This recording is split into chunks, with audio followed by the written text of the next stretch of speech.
And we're live. Welcome, everybody. We have Hi. zero, and I say welcome, and we have 0 viewers. So why am I talking? So welcome to this ninth game of Chronicles of Anoren. This is Null Inquisitor. I will be your game master, and I would like to give just a quick. A chance for my players to introduce themselves and their character, and if they have something to plug. Yeah, go ahead, Brandon. All right, I am Brandon. I am returning as Eff'Meera, the desert sorceress, who is now going to be married, which is nice.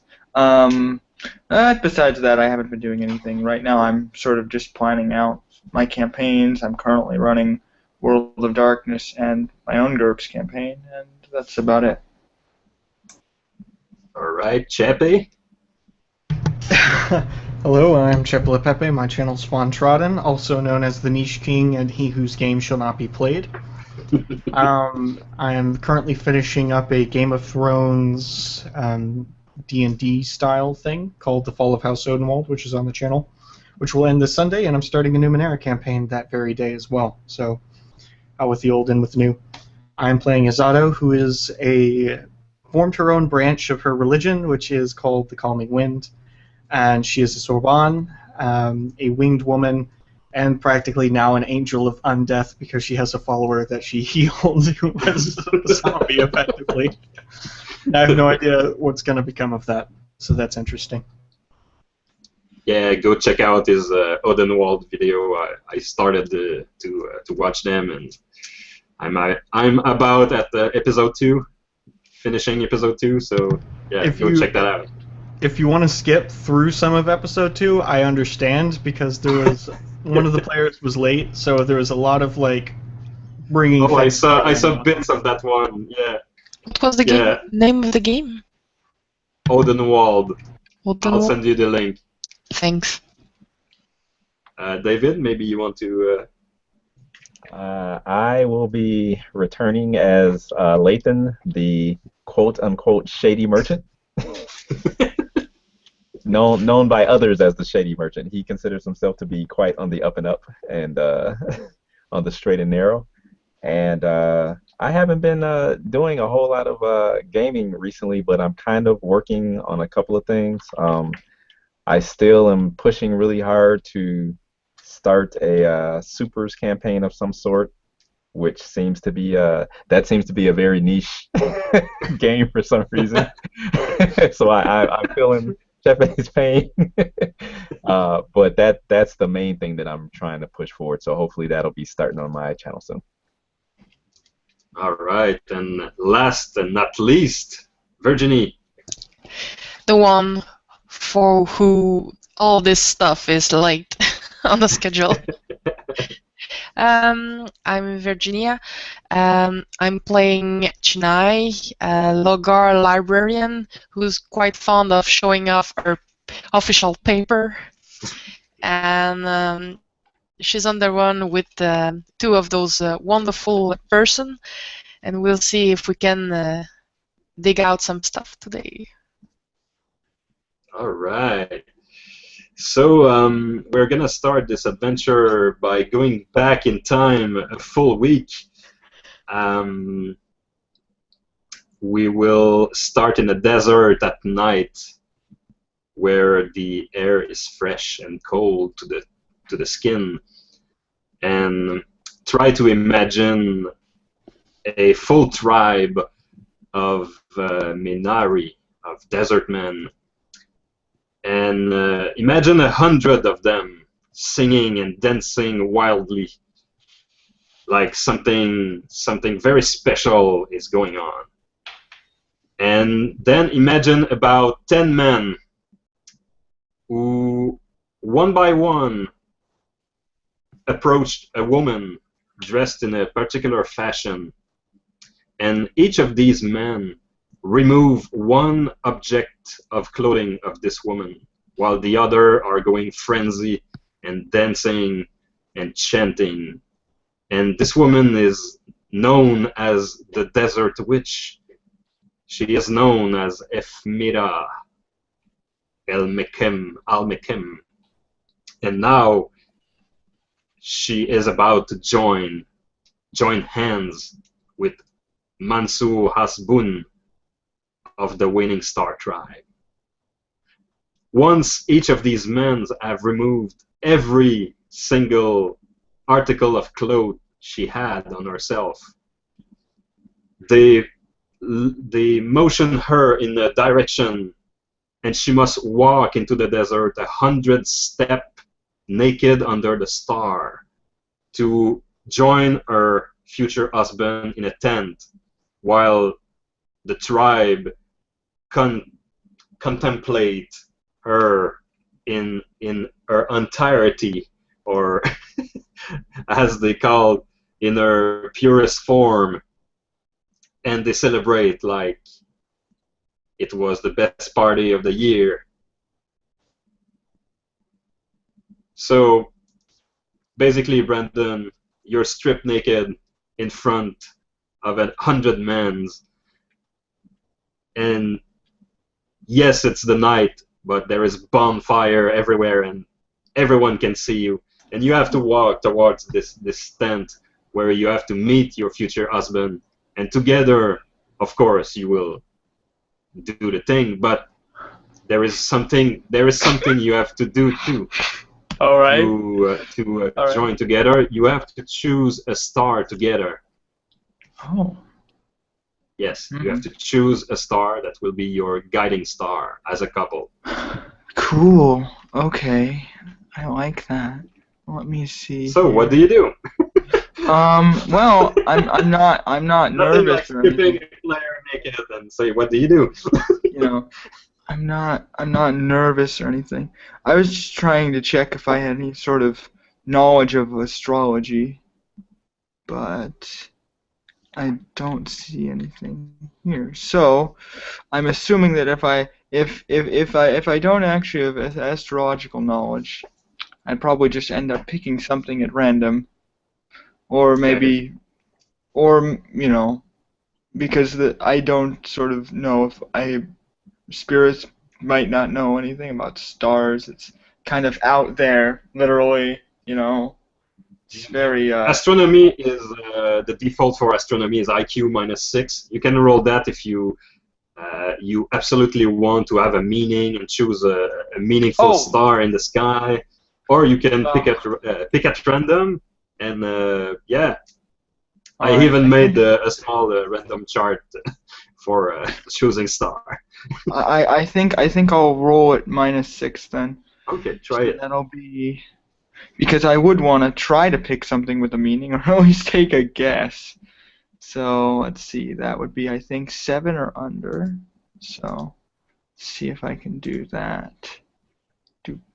No, just above. Oh well. Can't say I didn't try, right? Okay, you know stars in the sky that have name like goat, the snake, the sphinx, the camel, the dingo, the dragon, but you don't seem to you can't seem to figure out where these are in the sky. Alright. I don't really like any particular animal either, so it'd be hard to pick even then. So I'll just sort of make my way to the tent in my purest form. Sort of make my way over there and try to. I'm fairly confident because this is part of my culture, so I'm not nervous about Yeah. Even though I'm surrounded by people, and the other person would probably be heavily embarrassed, but I am very confident, and I am not very self conscious, so it's sort of all right. I'm all right with this, and I just sort of strut my stuff, So I sort of make my way over to the sort of the tent with almost like a smile on my face, like I'm clearly very excited and happy. Your overconfidence. This adds in some occasion, like now, would be a bonus to a reaction roll. So you're totally into it, and yeah, you walk to the tent with no problem. The celebrating men remains where they are, giving you 100 pace of space to to leave you alone. But you can see that on the other side of the tent, you can see the same amount of women chanting and celebrating, and they are pushing a silhouette towards the tent, a man silhouette, and he's probably doing the same thing on his side. Oh. And he's probably not overconfident like yourself. All right. I'm just sort of curiously sort of watching him, this silhouette itself, because I believe that's another one of my little quirks, is that I'm very curious as well. So I sort of eye him, curiously, and then I sort of continue making my way over to the tent, just sort of trying to keep focused, but also very interested in what he might be, what he might be feeling, actually, because Yeah. I'm not sure.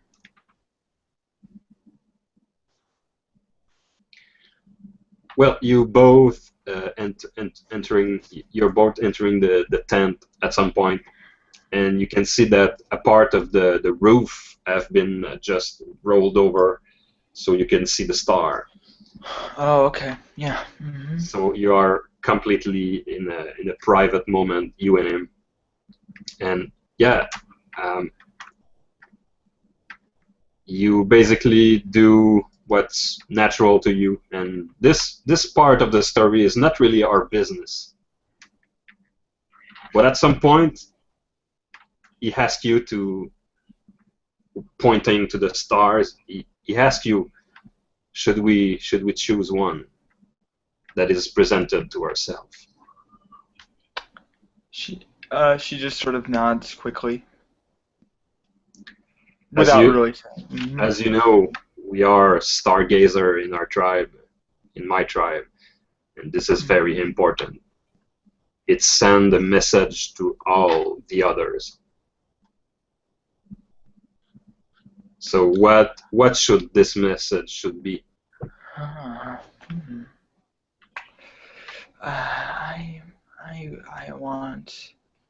want them to know that they shouldn't be afraid, and that they should have hope for the future. I see.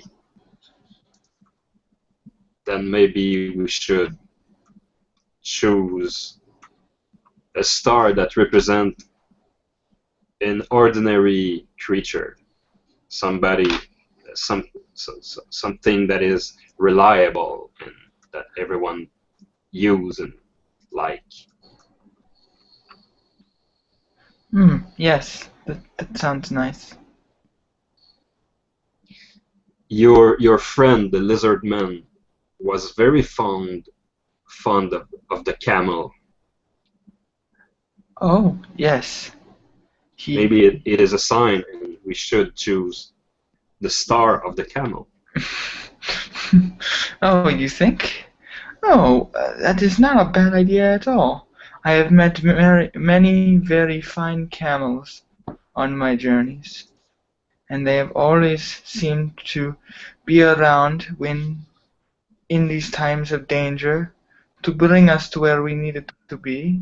Very strong, very reliable, very Normally, loyal. I would have a preference, my dear, but tonight, and joining with you, I cannot be more than your servant. You are a goddess to me. You are a goddess of power. You see things that I will never see. Maybe your gift will be given to our children. So you should choose the star for us. When he says that, I really do like bite my lip a little bit. The thought hadn't crossed my mind, and it sort of makes me a bit afraid. Having children that would have to live with the same sort of gift would be, difficult for me to deal with, and they might not, they would have to grow into that. It's growing up. I had even less control over, my magic, so it was very difficult. So I'm Don't just worry about that, my dear. Pick and choose, and you take your wrist and you lift your hand into the sky, and you try to encourage you to choose a star just by pointing. I just sort of like randomly just sort of stick my finger like sideways and just sort of try to angle it towards one of the stars. How about that one? Yeah, that would be a very good one. Huh. Watching Alright. that star, you suddenly see in the sky, you see a pair of eyes watching you. And the eyes motion towards another star, like, pick this one, come on. Do you see that? I'm like literally looking over at him. And you turn and you see that Mansoor is really calm and really relaxed, and you just look at the stars, and he doesn't see a thing, and he will not probably believe you if you tell him. This is a moment where I'm honestly gonna roll gullible because I think that she would. She would be like, maybe roll a self-control. Okay. So that's let me check here. That's 12. So I got that's 12. So just enough.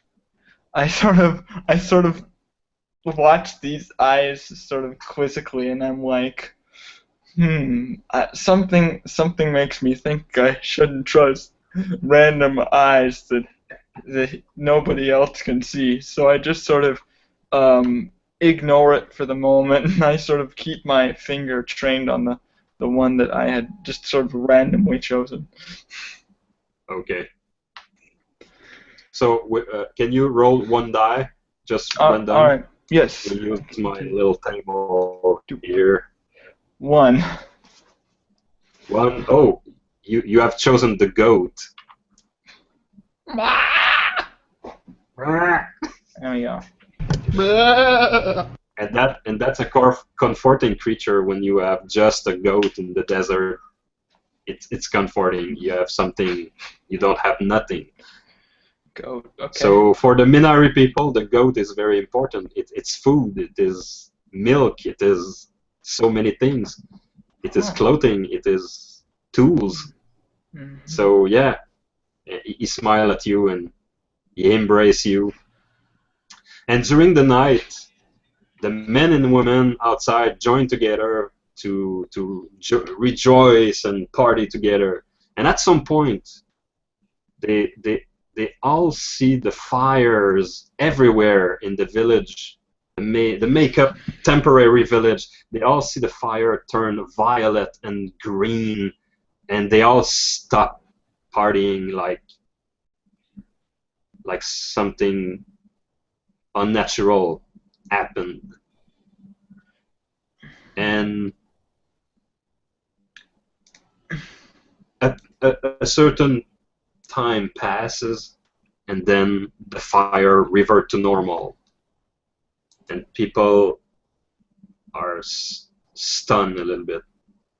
They continue to party, but like with less enjoyment, and they see something weird in like an omen, or maybe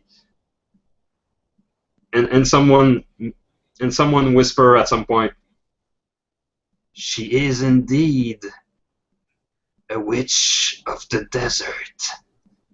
Maybe our prince here didn't had the better part of the bargain. We'll see. We'll see." The next morning, everyone is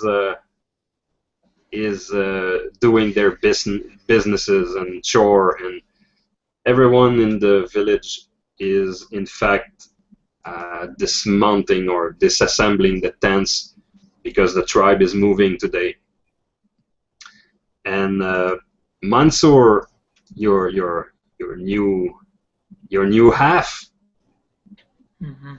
is taking you into a corner to speak to you, and he says, "My dear, I have to leave you for a day or two.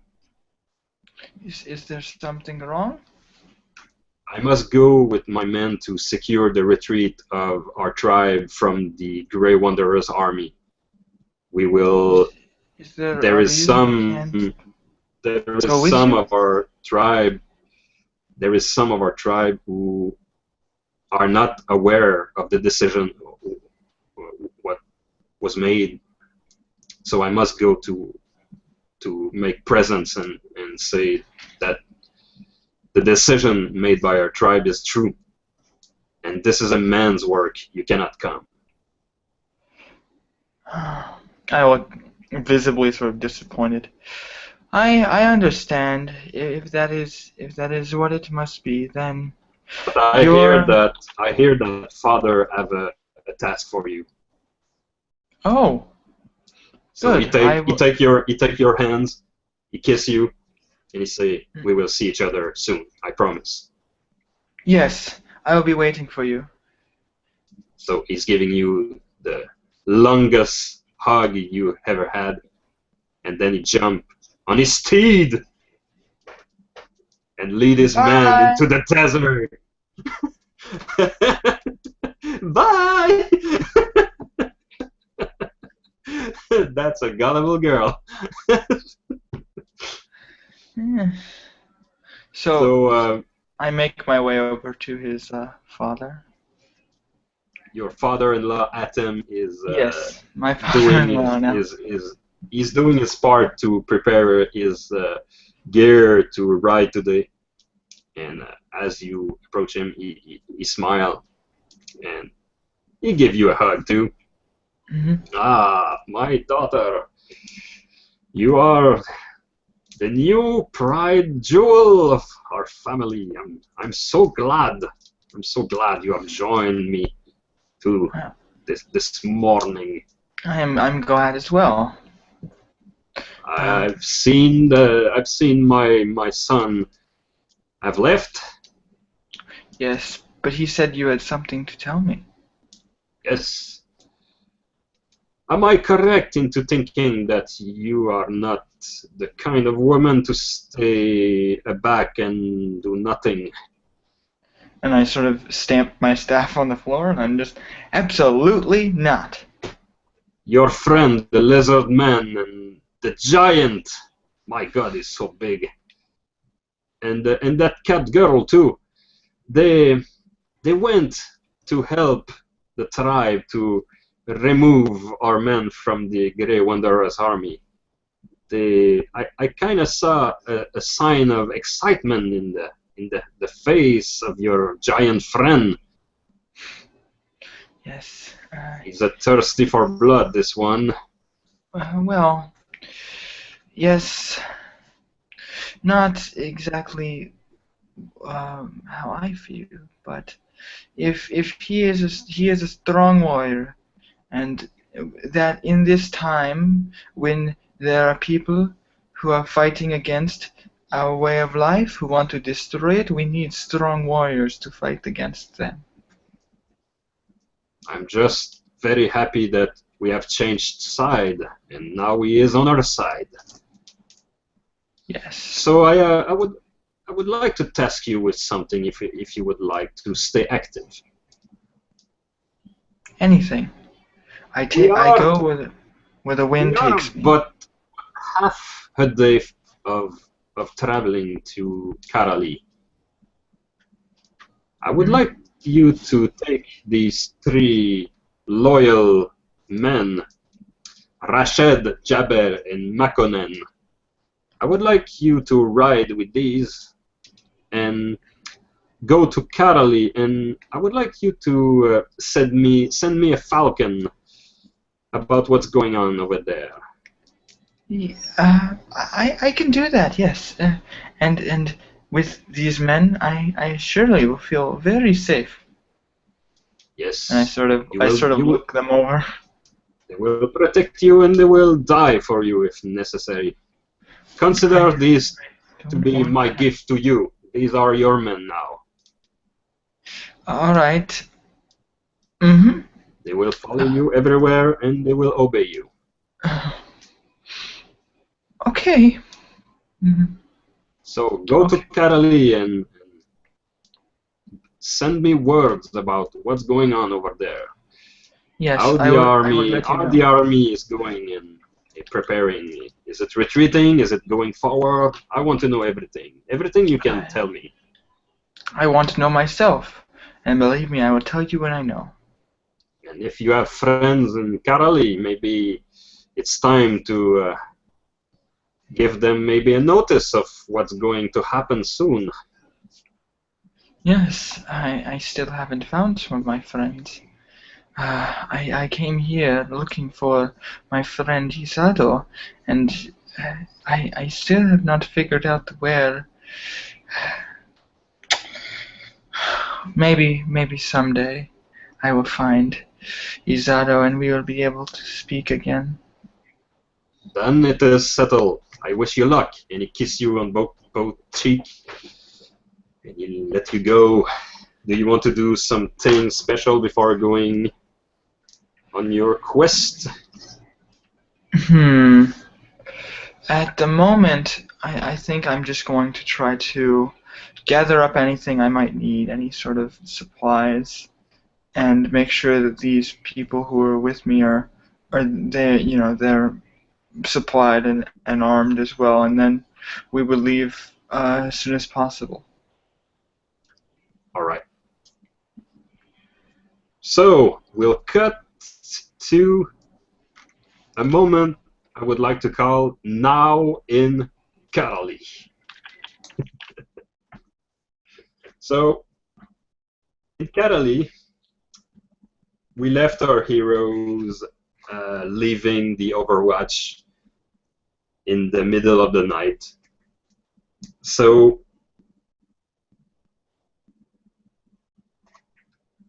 it's early in the morning, and our small band of heroes are zigzagging through the shadowy street of Karali. It will be another hour before the sun peak over the canyon and illuminate the city with his warm ray. The night before, some things were discovered at the Overwatch headquarters. Something that left our heroes with the desire to leave the capital. And every one of them had their reason. It seemed that the headmaster of the Overwatch, an old man called Tetrapophis, seemed to have a secret and dark agenda after all. So, you are walking towards a gate in the city, and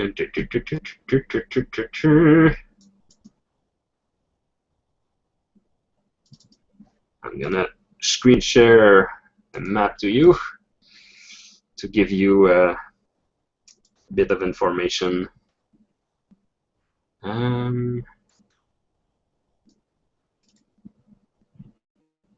Okay, so you are walking in a district called Newgate. I don't know if you can see on the screen. I've placed a blue dot where you're actually at, walking toward the gate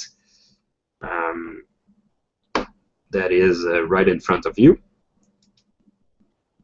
So you are walking toward this gate located in Newgate, and you see in front of you a commotion near the doors.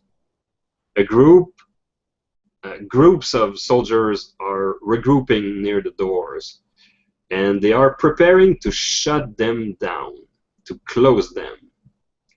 They are lighting big fireballs, flames as high as 2 men. And as recent traveler to Catali, or resident of the place, or nearby neighbor, you know all that the doors of Newgate, or the gates of Catali, never closed. In recent memory, the door were never closed. So maybe you have a couple of minutes before they close the gate, and it makes you think that something is going wrong in the city. Something not very good and on a large scale. So the crowd is kind of early today and in a state of civil commotion, in disorganized and chaotic.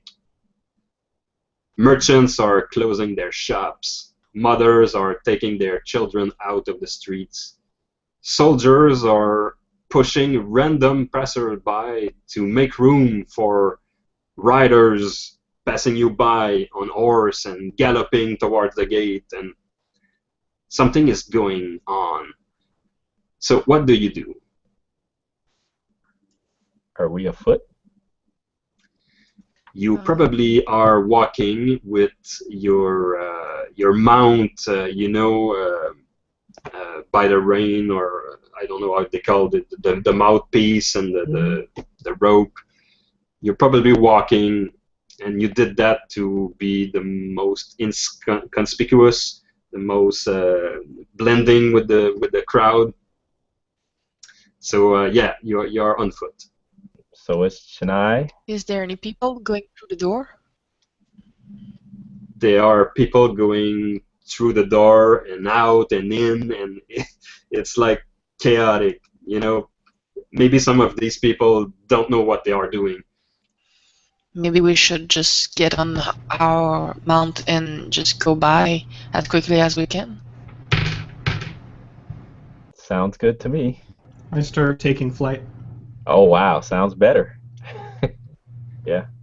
As you start to rise into the air, you can see Hassan, who cannot leave you out of sight. He's like, "Be careful, mistress. Be careful." I'll leave you in Laythan's charge for now. Oh, why? Okay. Be careful. I conjure you. Please. I look towards him, and I say that lightly. And I say, "Keep up, you fool. Hurry." And I will spur my horse into a trot, Okay. to push our way through the crowd. I don't want to trample anyone, but, Okay, Hassan jump with a solid jump, and he lands just beneath you, and he grabs you by the torso. I'm ready. I kind of tense up, waiting for the blade to to come into my back, but when it doesn't, You wait for this. You wait for the blade, but all you got is some horrific smell coming to your nose. I'd prefer the blade, but very well. Okay, so I'll spur my horse to trot faster to keep up with Chennai. Okay. I don't remember. I still got my Padawan with me. Yes, Parn is there. He's Parn? like he's like right next to you, and he's climbing into his horse, and he have very trouble doing it. And he goes like, "We must hurry, Mistress Chennai. The soldiers are about to close the gate. This is our last chance." Yes, yes, but hold on to your horses, or you'll fall on your heads. Yes, indeed. But you must leave the city. Don't mind me. If you lose me into the crowd, don't mind me. Just continue. Come on. So you each climb into your mount, and you start to gain speed, but you cannot go full galloping just because of the number of people crossing the street, and you have to go like a quarter of the speed. And but now that the scene is chaotic, it doesn't matter if you stand on your horse. You will probably blend whatsoever. You will be as long as you can get to the gate in time and just cross the gate, you will be off to the desert and free at last. So as you ride, you suddenly hear somebody shouting in the crowd, "Darkness! Darkness from below is coming! My brothers and sisters, repent! And convert to the word of the old gods before it's too late!"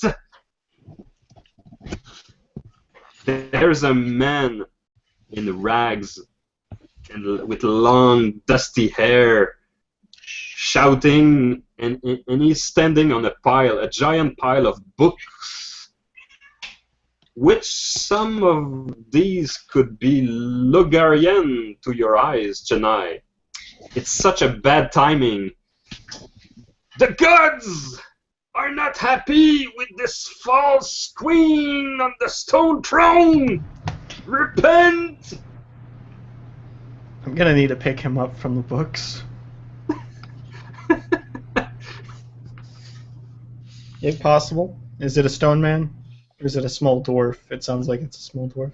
He is a man, and he's very skinny. If you have a chance to take off with somebody, which is pretty hard in general, this man is a good candidate just because of his muscle mass, who is non-existent.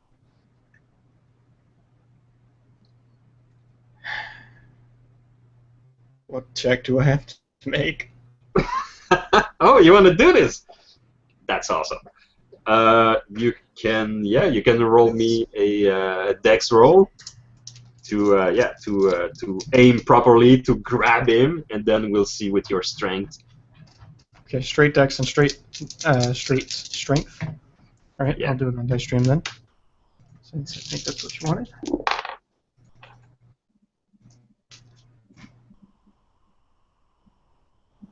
That's good. That was my dex, so that's margin of So success by 6.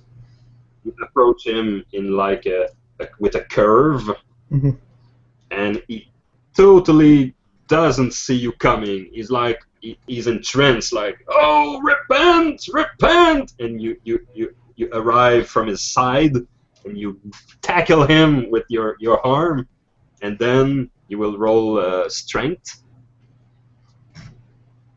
+1. Add +1 to your strength. Oh,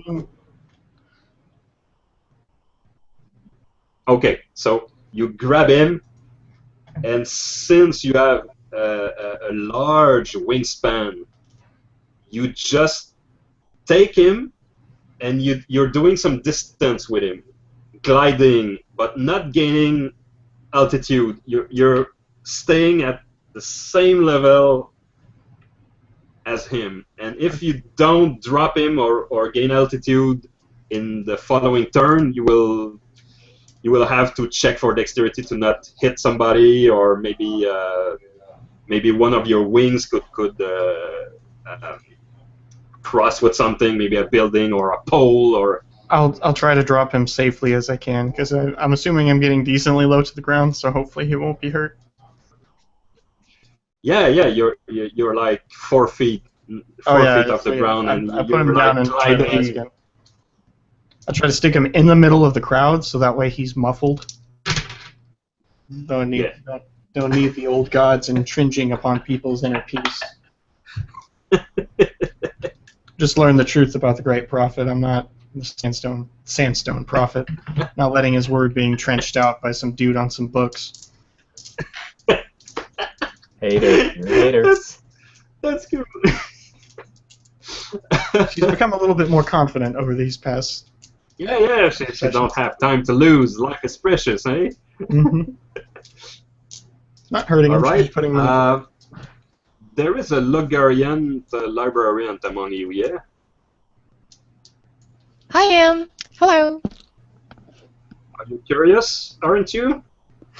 Of course. I mean, these books over there could be Logarian in origin, you know?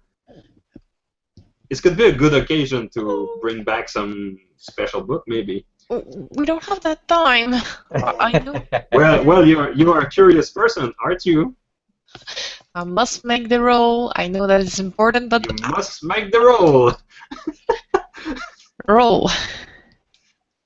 Ah, not bad. Fine. You got it. You can keep your curiosity at bay for once. It's really important. Let's focus. Yeah. Let's focus. Let's focus here. I've never been more proud of Chennai. Focus. Let's get out. Okay. Laythan and Chennai will roll their writing skill. Uh-oh. Okay.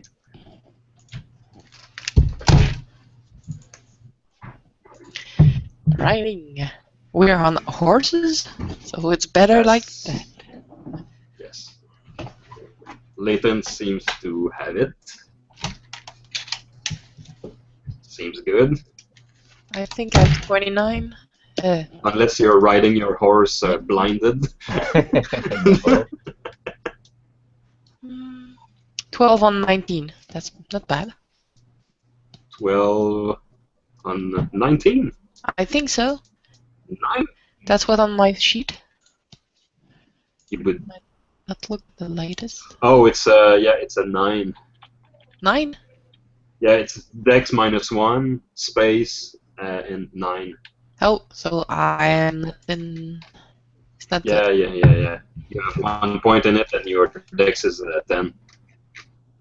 Okay, so doesn't okay, work. so that means that Laythan is able to maneuver his horse pretty efficiently, and he's about to cross the gate.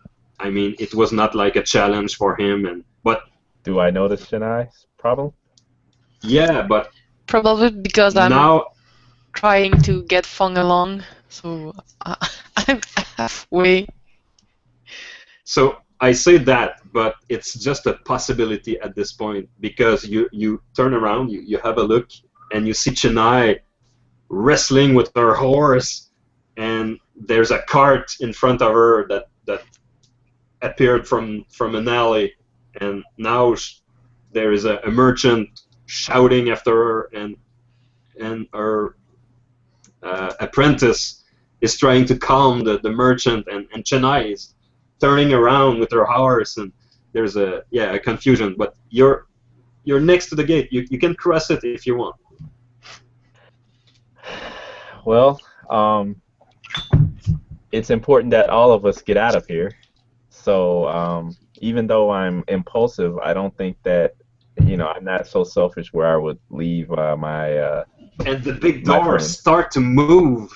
What? And what door? Oh, okay, yeah. And the big doors start to move. It's a heavy stone door, and you sense the ground trembling, and there's like you receive a dose of adrenaline. Can you roll me against your impulsivity? Do I see how these doors are being moved at all? Do we know? Are there men They pushing seem to them? be sliding. There seem to be 2 doors made out of stone. Okay. There is a little groove in the ground, and Okay. you can hear the stone scratching with big weight, and the mechanism for that is hidden in the wall. The wall are very, very thick. Okay. And you can hear some clicking and some mechanism going on. Okay. No, that's a 14. That's 14. So yeah, man, you're like, you start to shake. You have this adrenaline rush, and you have like, something's gotta move. And you said there are people coming in and out of the gate still, right? Yeah, in and out. Everybody's crazy. Are there any other everywhere. carts or anything that are coming through the gate at this point as I'm on my way out? Yes. Okay. A two-wheel cart pushed by two men. I don't know.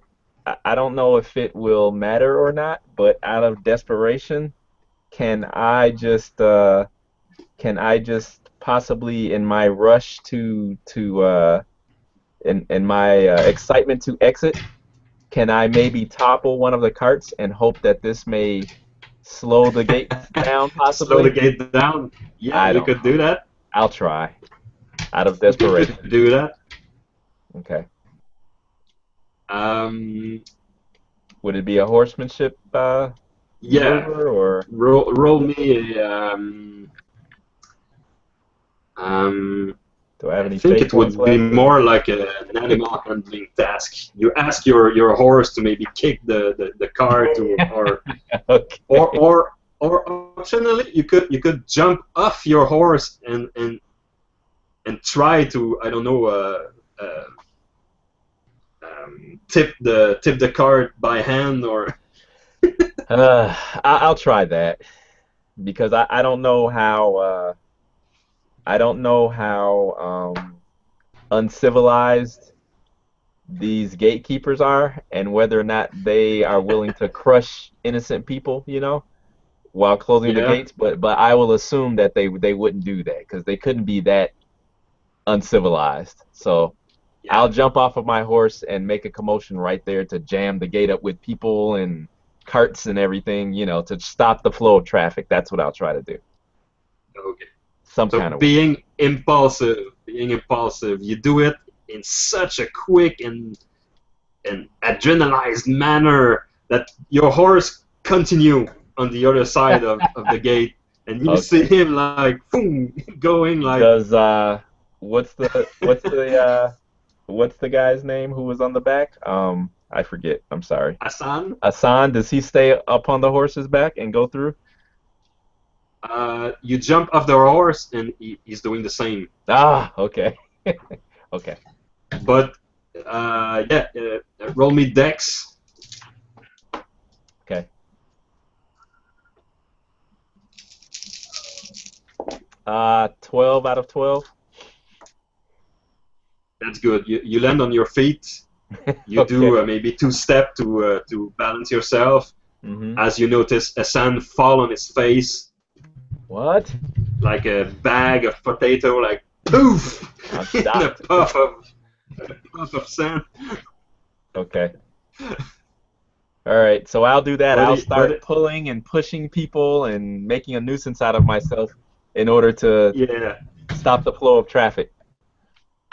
And Hassan, you could have imagined that a normal man would have stayed a little moment on the ground to catch his breath and just make sense of what happened.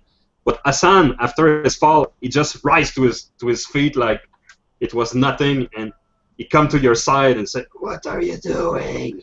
I point to Chennai and I say, she guide her through. She needs help. And Hassan is doing the stupid thing. He's going against one of the door and he start to try to. He tried to prevent the door from closing, and one of his pants, there is like a strip of his pants dangerously dangling from the groove, threatening to get stuck into the door's mechanism. No. And he's doing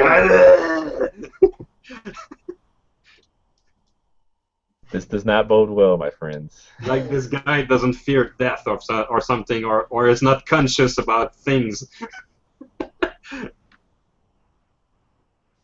So Izado, getting back to you, you're flying with this man, and there is one of your wing. If you're not pulling it back towards you, losing totally your flight, you will maybe hurt yourself by banging into a structure, and either this or you have to drop the man. I drop him, and I try to drop him on top of the wagon that's in Chennai's crossing way. Crossing the gate as you're doing this. Mm-hmm. Basically try to throw him on the merchant, so maybe the merchant will be distracted by the dude falling on top of him, so maybe Chennai will get her act together and pull across. All right.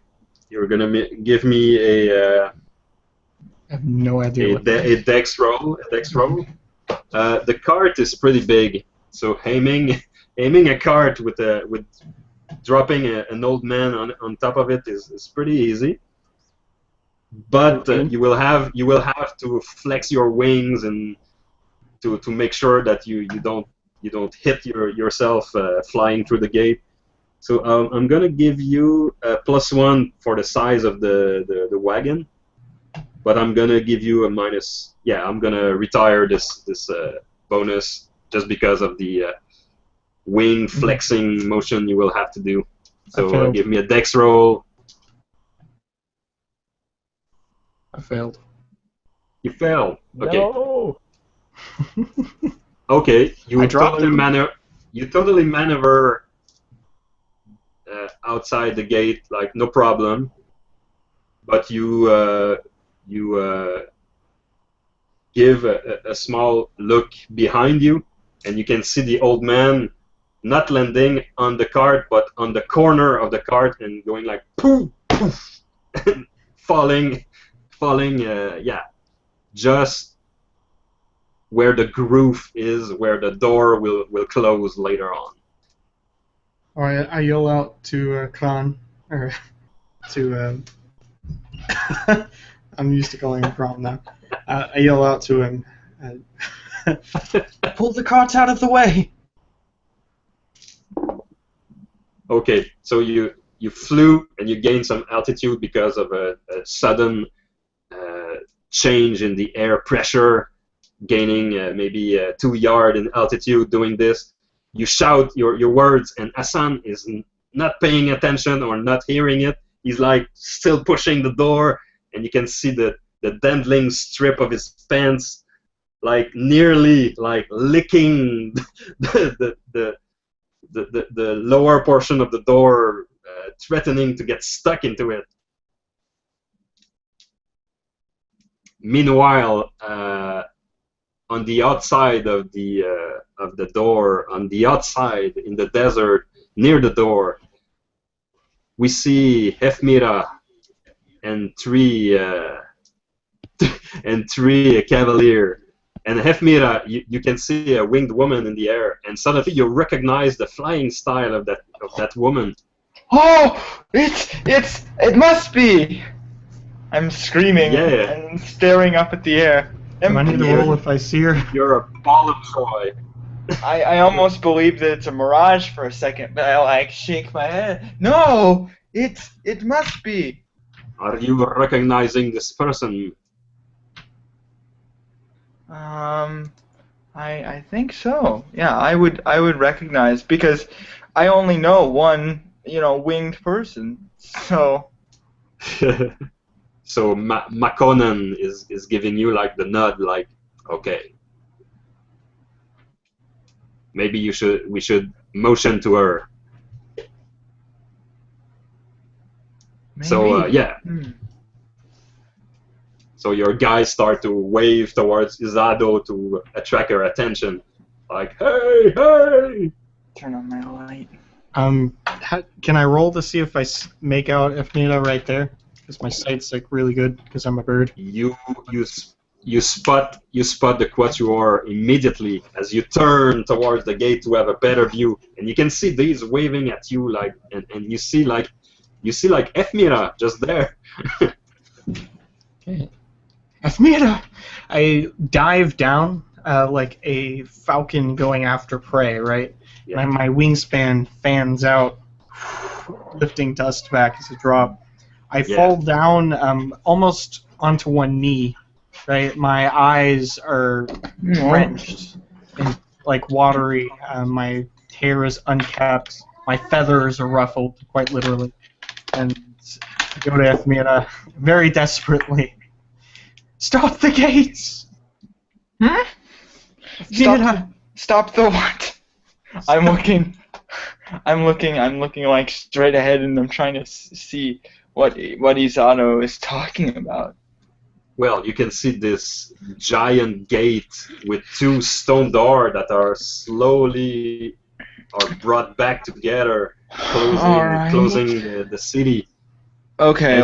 And since you traveled for a week in the desert and you have seen some stuff, you know that there is several Scorpion Star tribesmen, mercenary in the area, scouting and reporting back to the Grey Wonder army, and you know why they are closing the city. It's the same thing to do. They should close the city. All right. Friends are going to be crushed. Oh! Oh no! I'm sort of trying to think quickly. How far away is the gate exactly? Because I have an idea. You are like a couple of seconds away from the gate. You can see the gate and all the commotion. You can see a guy even trying to push the gate. That bastard will be crushed. Because There's an old man trying to pray on his knees. He's right in the middle of the gate. Like not sandstorm. He's all bruised and dusty. What I'm imagining actually is I have the sand to stone. So what I might do is like try to the sand like underneath like where the gate is closing. I could maybe like turn it to rock and sort of try to keep the gate open, or like wedge it open, sort of. That's what I'd want to try to cast, but I'd be doing it, I admit I'd probably be doing it in a rush, sort of. So it would be like, Well, luckily most of your spells just take a couple of seconds to cast, so a hurry for you is the default way of doing magic. I'm just sort of doing this, like, and I'm sort of trying to dance the sand up and then try and form it into hard stone. You would need to leave your horse and be able to dance and wave and. Oh yeah, off the horse. Let's do this. Let's just get off on the sand and sort of do this sort of with my arms, this motion of the commanding the sand and then sort of moving it into solid form. Mistress, what are you doing? It is not time to leave your horse. What are you doing, Mistress? I'm just trying to tune them out.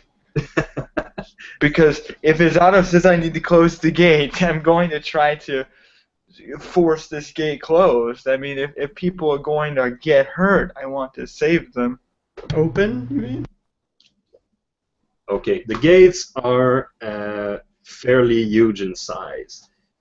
Each of the gate weighing several tons, but you're not concentrating on the gate. You are concentrating on the sand beneath the slab of stone, trying to transform that into stones. So each area would cover approximately 5 yards. So if you want to do this on both doors, that would mean a 10-yard area. Okay, that sounds right. I'm gonna push it. Yeah. All right. The more you want to cast the spell on a larger object, because it's a regular spell, we would need to multiply your fatigue cost for this spell in this situation by 4. All right, that's fine. So What's the that's, normal cost? Yeah. The normal cost is 3. Okay, so that's It's 3, and it gives you like a control for 1 cubic yard of earth and transform it into stone, and this is permanent. Okay, so that would be fine. Yeah, I think I can take that because I have 14 fatigue and I have 3 magical reserves, so I should be able to take 12. If you want to do this on both door, we multiply this by 4, so that's 12 points of fatigue to affect the whole door, the whole gate. Okay, I'll take that away. So it's an extreme expenditure of magic here. Yes, I'm putting a lot of energy into this. Yeah. So well, you just have to roll your activation roll, 11 more or less.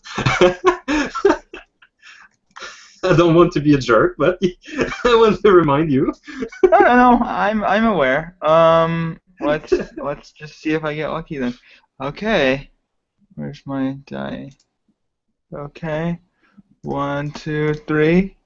Eff'Meera magic. All right, well that's 6, 11, and I need that's the number we're looking for. Okay, good. All right. You sense the magic flowing through you by your feet, and you sense the gate rumbling in your body, and something is going to happen. You know it. Something.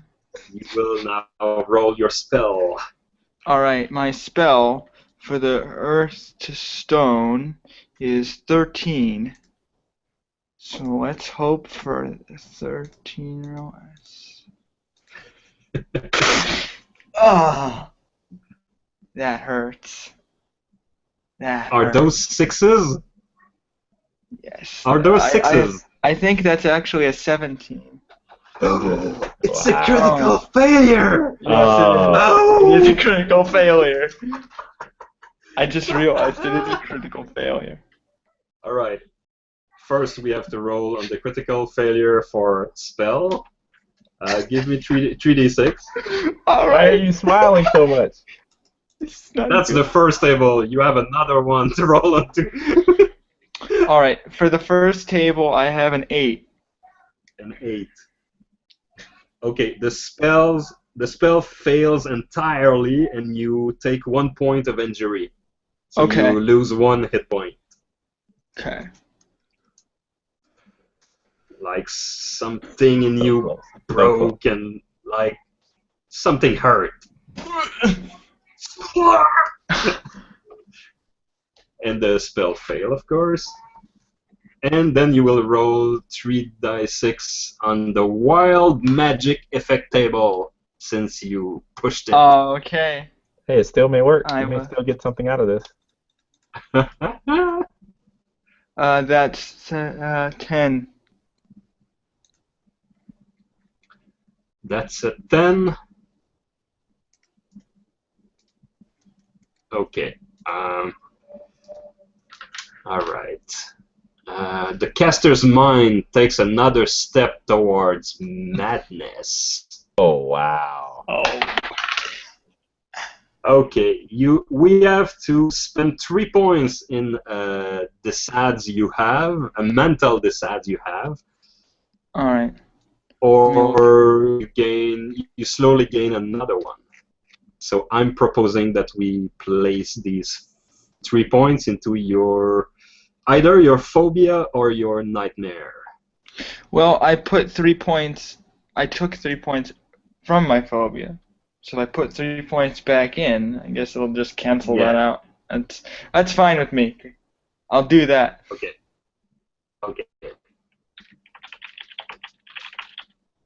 Alright. And one last thing. Since you are a wild mage in this setting, on a critical failure, instead of losing fatigue point, you lose hit points. So she Oh. gains her fatigue back? Yeah, you gain your fatigue back, and instead you lose 12 hit points. Oh, that's better. I think I do. Does that mean I need to make a health? Because I'm at 0 then. I'm at negative 2. You need to roll your HD Negative 3. just to Okay. Wow. Otherwise you fall unconscious. That's brutal. Great. That's Okay, brutal. let me roll my health. All right, my health is. Find it, man. Yeah. Oh, in okay. fact, It's you're 12. in. 12. If I'm calculating correctly, you have 10 hit points. You were at 9 because of the Mhm. critical fail. So I'm at negative 3. You're at negative 3. Yeah. Okay. So roll HD. Okay. That is a pretty. That's a 16. So that is So definitely you black out and you fall to the ground like bleeding and like, you're a puppet on the ground, a ragdoll, and you fall in slow motion like a flower in the wind as your 3 guys are getting out of their mounts and like mistress, and they try to catch you, and you black out just after that, like poof. Oh my god. Leaving a very confused Izado near you. Eff'Meera! And I'm bleeding like from my mouth and like She's bleeding. I'm gonna try to take care of her because right now, like, I have someone sick in front of me. So I don't know if there's gonna be like a switch of scene, but I'm gonna be trying to. And as this happened, the old man, all bruised and on his knees, is like, "Nothing can stop the old gods from returning. Nothing can stop them." So let's go back to Chennai. Yes. Can you roll me another writing check, this time +1, since you have help and you have time to place your horse and kick it and... Oh, yeah. This time is good. Alright, so you are very close to Laythan, who is trying to make a mess and try to push and pull back, and when the guy pushed, he pull and he push, and he's trying to delay the work of these poor guys, like, and when they I are ride starting by, to get angry, like, "Man, what are you doing? Leave us alone! Leave us alone!" when I ride by Laythan, I just let him know, Laythan, have you lost your horse? I know they're pretty stubborn, but I didn't thought you'd be fallen. Want to jump on mine? My clothes are all disheveled, you know, and as I kind of whirl around, bumping back and forth in the crowd, and Chennai, she rides by as if everything's fine and dandy.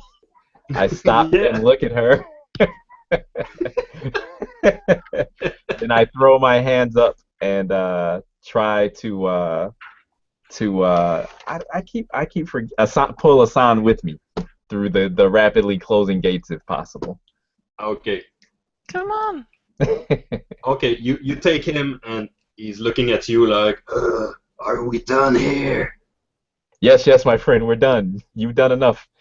All right. So as you pick Asan up and try to jerk him back with you, you sense a resistance, like. Is his clothing caught? Yeah. It is? It is. His pants is I'll stuck into the door, and you can see the strip of the pant going under the door, like under the rock slowly, and you can hear the screeching of the stone. attempt to pull out my dagger and cut the strip of clothing to free him if possible. Okay, you have really no time to do this, so you Oh, take out you take out the blade, and I will ask you to roll for use that. Do you? Is it a knife, a sword? I have a. What do I have with me? I have a. I have a dagger and I have a short sword. So I said the dagger because I figured that Okay. would be quicker. So, Okay. okay. Okay, roll your knife skill. Oh, you have a Uh, 14 in it. yes. Okay, that You're quite the expert. that should be adequate, right? Yeah. Okay, roll that. Okay, a 6. A 6. One swift move, and he lost a big portion of his pants, but he's okay. He's free now. Okay. And I will, with a grunt, I will push him ahead of me as we try to clear the doors. Come on, guys, hurry up! All right, so you're finally outside, and you can see over the distance that your horse, good old horse, he just stopped by itself, and he's waiting for you to come back to him.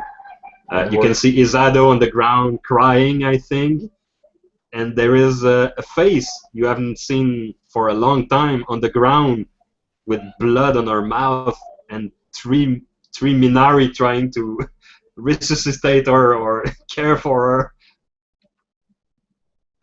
Let me see if they have. First. Let me see if they have first aid. I have first aid. Oh, good. Well, let's see if they can help you. Also, could try healing. But then that might go about as well as your wild magic. Maybe. You cannot go against the will of the gods! Are you saying that as the stone gates are closing? He gets the last word in. Can I try a first aid? Yes, of course. Alright. You have the skill, I presume. Yes. They do not have first aid. Just I do. as. No, they don't. They, and just they to don't, clarify. but Izado have it? Mm-hmm. Yeah. Guess they're gonna be no help. Oh, I failed. By 2. You fail? Okay. So, in the Do I rush take more damage if you fail? Oh, if you fail, depends. Depends. Let me check real quick. But most of the time, I think it's when you crit fail. Okay, yeah, that makes sense. I know why I'm asking if I take more damage. That seems. Yeah, you're not at full negative HP so yeah, you're in a bad shape, but you're not in super trouble for now. But you're closer to trouble. I'm aware. Yeah. Okay, so you gain no HP back from this. It would take 30 minutes to have any consequences on you. And Okay. and the attempt is failed, but you will be able to attempt a little bit later, Izado. Maybe the rush of emotion and threats and maybe all this together doesn't make any good first aid first aid scene. Yeah, Izado is probably exhausted because they were up all night trying to get away. She hasn't slept at all. Probably very little the past few days. She's crying, like, constantly, just over Eff'Meera, doesn't even notice the other 2 coming behind her. Well, 3, actually, because the sun's coming in behind them as well. And as she's crying, she probably passes out From fatigue. From fatigue. So the 3 Minaris have now two unconscious women on their hand, and they're like, well, what happened? What happened, mistress? And they try to shake her and one of these guys are like, no, she won't come back from it. Just I'm gonna take her on my horse, and you grab her horse, and you take the winged lady. We have to move. You know what's coming. In the background, the old fool is still shouting, is preaching. The darkness from below is coming! And suddenly his voice ends in a squeal of blood as his vocal cords are shattered by a bolt, a crossbow bolt, into his larynx. And he's like, he's choking to death. And everyone in the vicinity of the scene is shocked by this, like, oh my god, who shot this poor guy? In the background you hear horns, big heavy horns, warning the city of something coming, like whoa. And there seem to be shooters on top of a hill with bows and crossbows shooting some soldiers atop of the I don't know how they call this, but the wall, just the wall. and the door are getting closer and closer and closer, and this guy is choking to death with his bolt in his throat. And suddenly some soldier on the other side of the wall, inside the wall, just grab this guy by the shoulder and drag him inside, and a second later the door just smashed together and you can hear a big boom, and there are dust particle falling from everywhere in the area, like a big weight that just sealed this city and our destiny. So I'm gonna ask Chennai and Laythan what you guys are doing. Where's gone Izado? Have you seen her? Izado is just currently probably Slumped. yeah, like flopped over a mound with a guy caring for her. And is this your friend? Yes. Is this your friend, miss? Yes. Well, she saw her Just mistress happened. fall to the ground, and she cried and she cried, and suddenly she just fell asleep. Can I instruct Asan to jump atop? Hassan just jumped out of nowhere and punched one of the Minaris right in the face, Why, Asan? pushing the Why? guy 2 yards away, like in a tumble. And he grabbed Izado. You don't touch her. Okay. I'll have to rush over there with my hands high, waving them back and forth. No, Asan, no. And I'll turn to the Minari and apologize, Well, I'm not sure they want to. I'm not sure they want to hear this. Maybe you could roll diplomacy or okay. streetwise, maybe. Uh, It's like your main. It's your main thing, man. You have I 15 better in those skills. I better try diplomacy and say Diplomacy. I'll just say he doesn't understand uh the priestess is his charge, he just does not understand. He doesn't have his wits about him. And Roll me a I'll, success, and you have a good reaction from these guys. 7. Okay. You were so efficient in doing this that they didn't have the time to pick out their weapon and drawing them, Okay. So you just intervene like a Japanese referee in a boxing match, appearing from nowhere. No, it's all right. Just assuring, like, no, it's all right.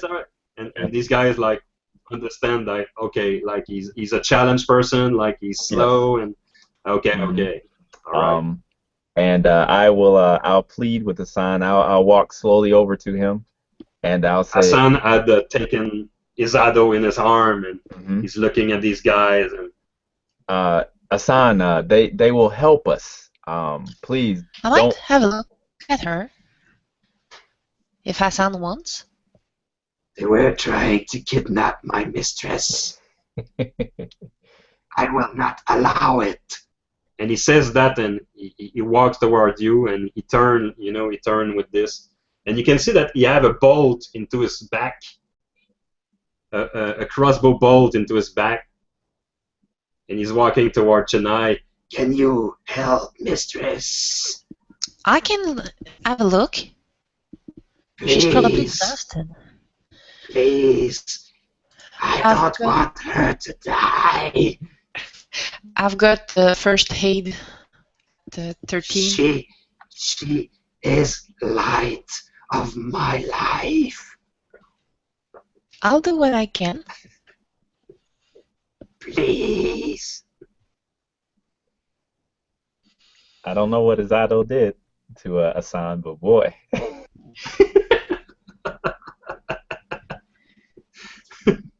So I'll be looking at her. What do you want to do, V? You Um, want to I'll you lay her down on the floor. I'll probably get out a small book of first aid and look what I've Oh, try a soft smack on the face. Okay. Tum, tum, tum, tum. Smack on the face. Cool. You are trained in first aid, you know. Yes. But I love But to the rely on idea books of for that. you taking out a book is too cool. I'm giving you a +1 on your first aid. Well, let's see what I can do.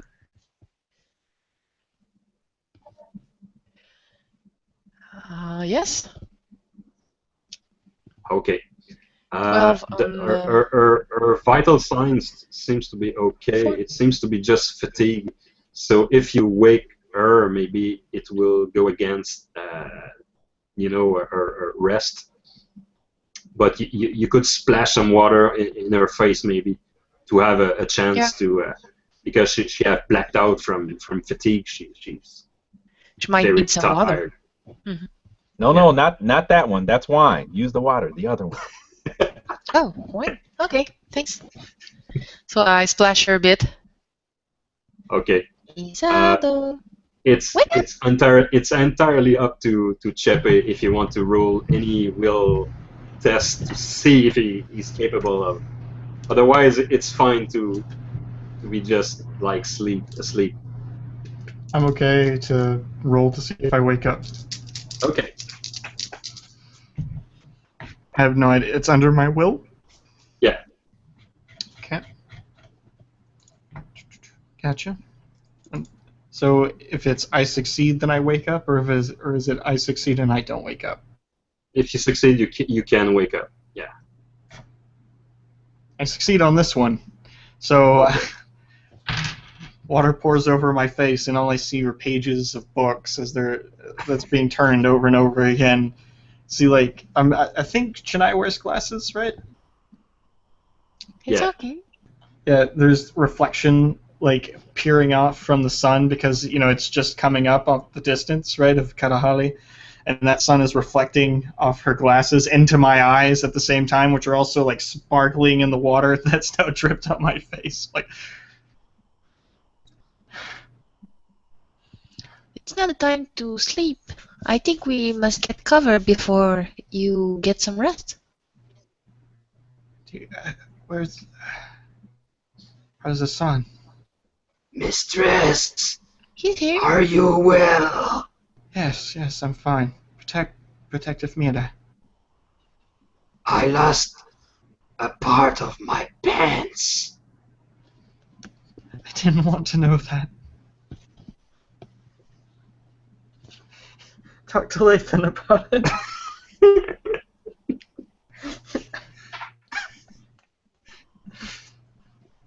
We need to go with the Minari. If they want some. Yes. Parn, your apprentice tonight, is you see fear on his face. Mistress, mistress.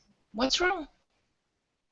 I don't know about you, but these mercenary scout, whatever soldier, I don't know, they were shooting at people, and we could get hurt. Could we move along and as fast as we can? Of course. If my friends here wants to. I Laythan? say let's go. We need to hurry before things get even more hairy here. I double. Basically, I do a double take trying to look for Eff'Meera. Are You see okay? Eff'Meera on a horse with one of the riders, and they are taking off. Like they have 4 horses, and she's just on one of them with one of the riders. So and they take off like through Minari way, efficiently and doing these. Shall we follow them? Follow Sure. them. Why? I try to spread my wings and fly away. 'Cause deep down, I believe I can soar. Probably you should get on my horse with me. And so You need yeah, rest. but there's already 2 people in each horse, including a son. So I think Fong has his own horse, so I'm free to have Oh, some that's true. space on mine. So yeah, I'll hop on behind her then. Having a son, of Alright. course, go with Laythan, especially after Yeah. Japan's comment. Yeah, of course. So you are riding like a big bunch of people together in the desert. Why are we following these? Minari.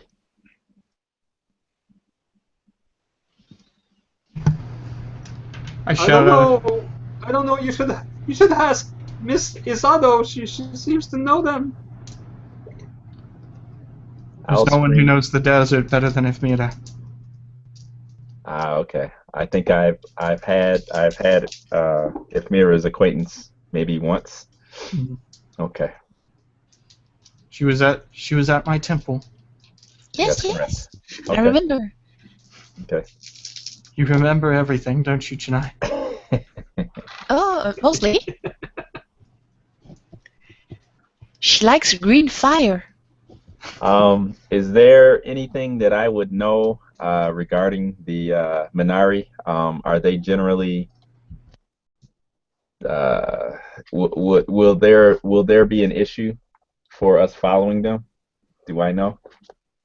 Oh, it's possible that these guys are part of a bandit tribe. That's possible. You don't. They didn't exactly said what their tribe was.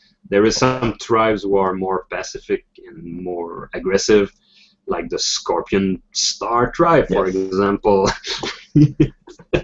Are they? Do they have any markings or anything or specific coloring that may give me a clue as to what their affiliation is? You could try to approach them, while riding to see if they are marks on them, but you would have to be close to them. I will, since they haven't made any aggression towards us, I'll just keep my distance with the rest of the party, and we'll just follow Okay. and see what comes of it. I don't like it though. I want that on the record. You got it.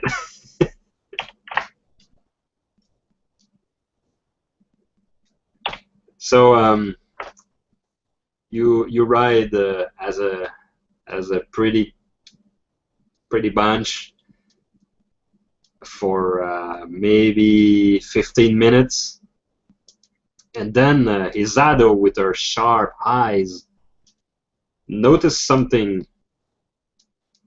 behind you. 12 riders galloping in your direction.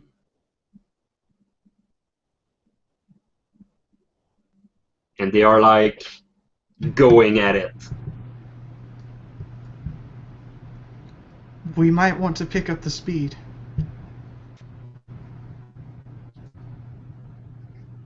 I shout out at Laythan and at Chennai. Well, I don't shout out at Chennai, but basically I'm tapping Chennai's shoulders while I'm shouting to attract her attention as well.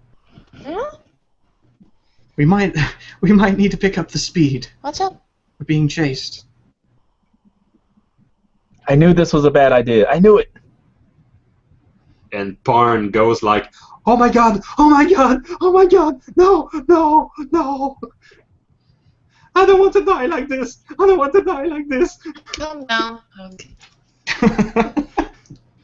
Not killed by bandit! Not killed by bandit!"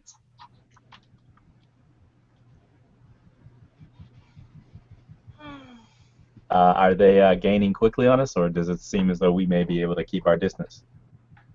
It seems like it's going to be a struggle. These guys are not... they don't ride with 2 person per mount. They seem to be fairly light in weight. They don't have a lot of gear. But the gear they have in hand, yeah, it's weapon or crossbow. Some of even trying to reload while riding. One of the Minari suddenly notice this, and they start to talk with you. We seem to have been chased by some scorpion star. Of course. Don't know then. They are part of You will. the Grey Wanderers army. There's some scouts, mercenaries. They're probably paid to just do chaos and skirmish people around the city. The city is still near in the middle of the country, right? So there's some dunes nearby. Yeah. Yeah. Okay. Like her survival desert is like 15, right? So she's been out in the nowhere because she was excommunicated for such a long time. Yeah. She would like to suggest to ride around on the taller dunes and see if we can cause something to fall on the riders. Like you would like to make something fall onto the riders? As in Sandalanche. Sandland? Okay. At least outmaneuver them because they're going to try to flank us. And knowing the desert, it would probably be easier to be able to basically go up over a hill, slide down on the other side, and have them have to deal with the flowing sand under our tread. Yeah. I was checking your skill. Your Izado seems to be more knowledgeable about an area of southern Anoren, and you're currently in the northern part of Anoren. But you could roll me some desert survival desert. I would like to say roll that at -6. -6. Okay. Yeah. Trying to spot the Sandvalanche. Listen. That is perfectly fair. Nope. Critical fail. Okay. 10, 14. Yeah, from the ground on a horseback, with something whistling by you guys. It's kind of hard to observe or analyze the terrain.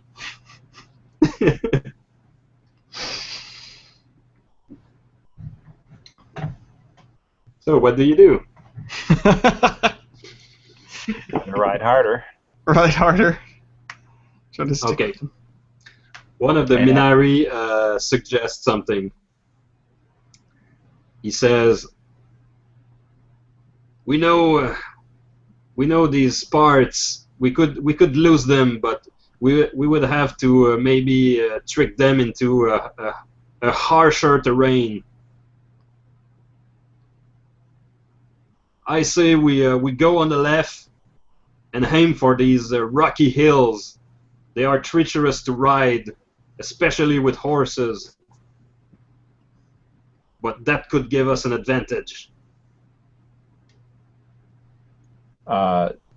In which direction is their encampment? He points toward a direction. The army of the Grey Wanderer is in that direction. Well, You can probably see pillars of smokes if you're attentive enough. Perhaps if we split up, they may follow one group while the other can make it to safety. They might split up too. Doesn't work. That's a great idea.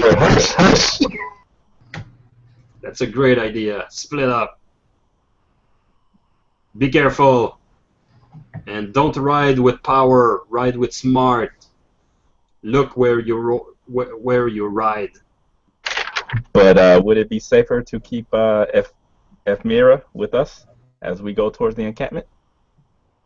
There is no chance we are leaving her to you. We are sworn to protect her. But if the scorpions continue to follow you, there's a chance that they will catch you, and then the worst could happen. That order should come from her mouth straight, and that's enough.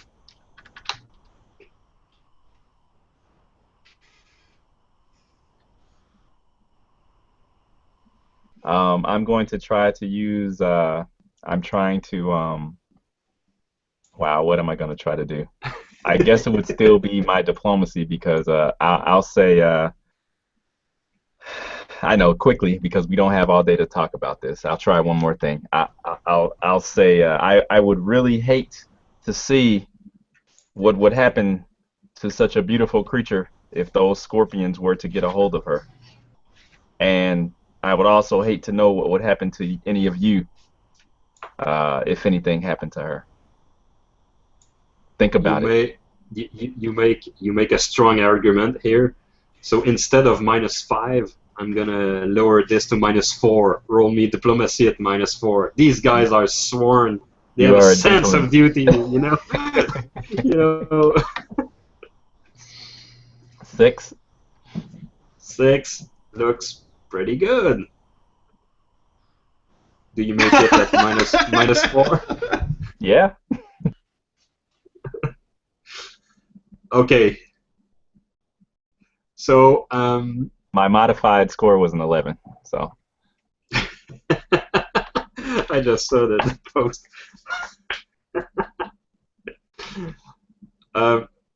Okay, so one of them is like the older one.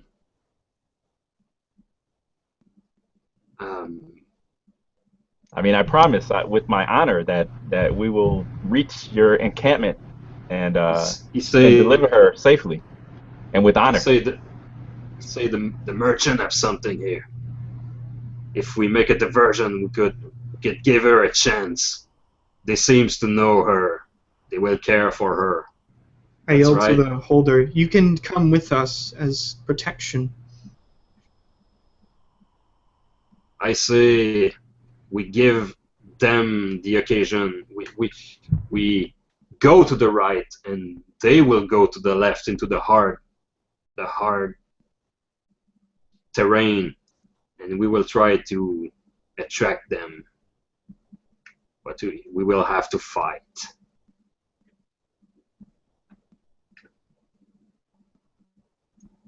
I say you make a strong case, Mr. Merchant. I will sing your praises around the campfire. I'm sure you will. Brave warrior. And he say that not totally sure, but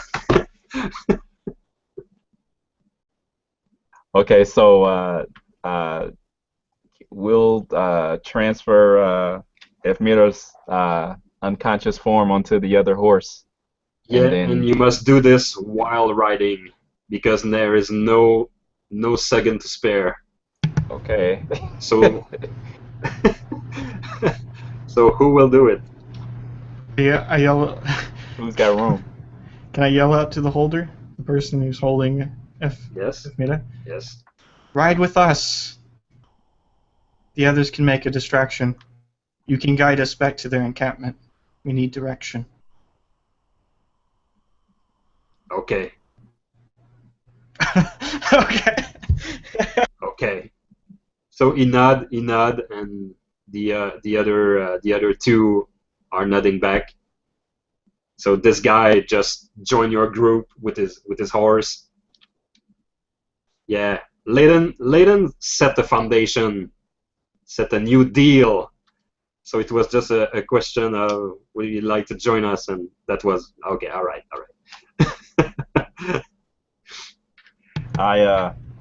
I scream or yell towards Izado, and I say, I hope that all of the lives of those warriors were worth it.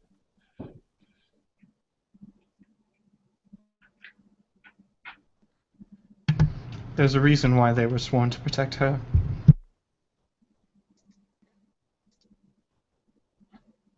So we are going to deal with this situation with a particular and interesting case. We will do a contest of riding between you guys and the Scorpion Star tribe, but we will not do the usual riding skill. We will use what the game called a perception-based riding skill. Since you are in a treacherous terrain, dexterity have nothing to do with it. It's rather your perception of the terrain, where to lead your ride to gain maximum speed and to not endanger your ride and yourself. So it's a question of perception and not a question of dexterity. So the Minari know about this, and when you are perceptive sometimes, you don't have to be dexterous to win if you know where to place your feet. So I have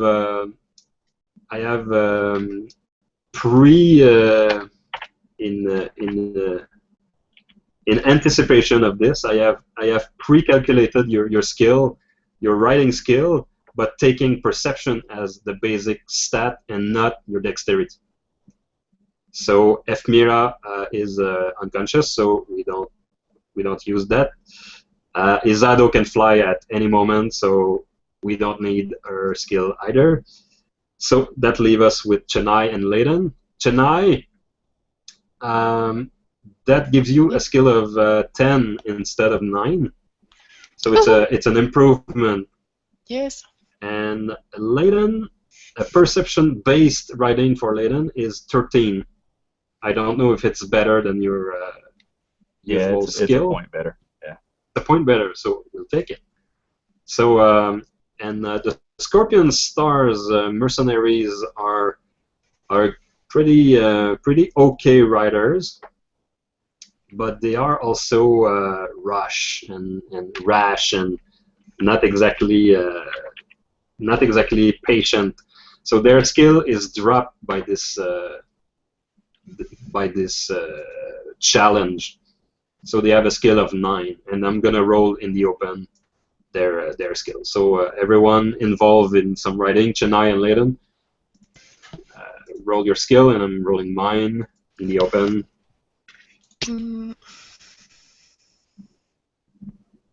Okay, I got it by 0. If you want to Miss by 2. miss by 2, Got it by 2.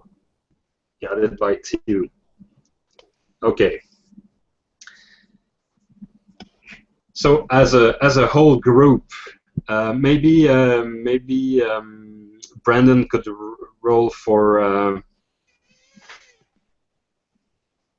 the Minari, the one that is Okay. the one that is transporting your corpse. Corpse. I'm not dead. Your carcass. Yes. All right, that's 13, and then their writing is normally it's 12, but I don't know what it would be perception based. Perception based. Yeah, let me have a look. So That normally would it's a failure, be but definitely. okay. +2. It would be an 11. An 11. Okay, so they actually fail. Fail by how much? They would fail by 2. Fail by 2. Okay.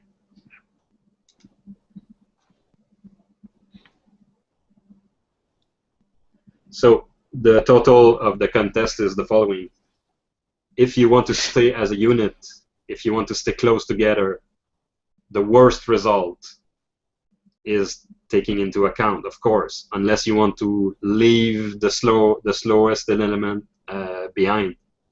So if it were just for Laythan, he could dash into the desert and disappear into the distance. It's just a question of, yeah, I'm doing this.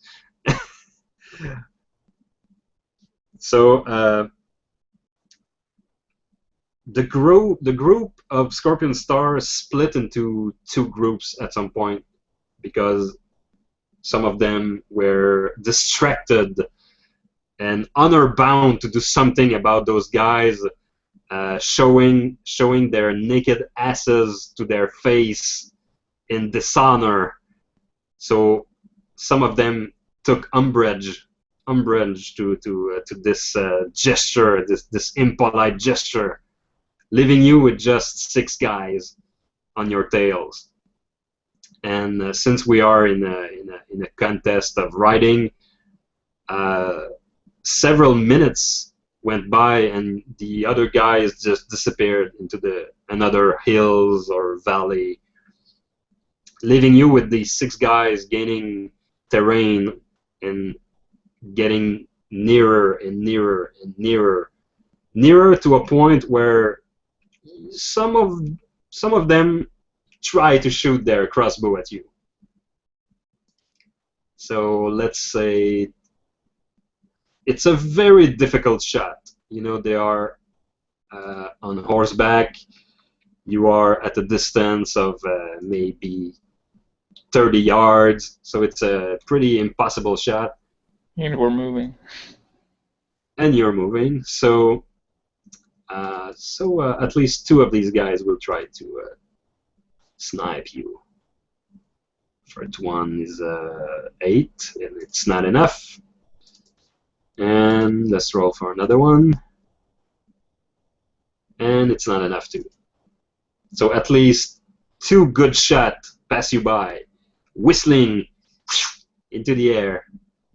And you can sense that another turn like that, if they can get nearer to you, they will be very close and could do something more dangerous this time.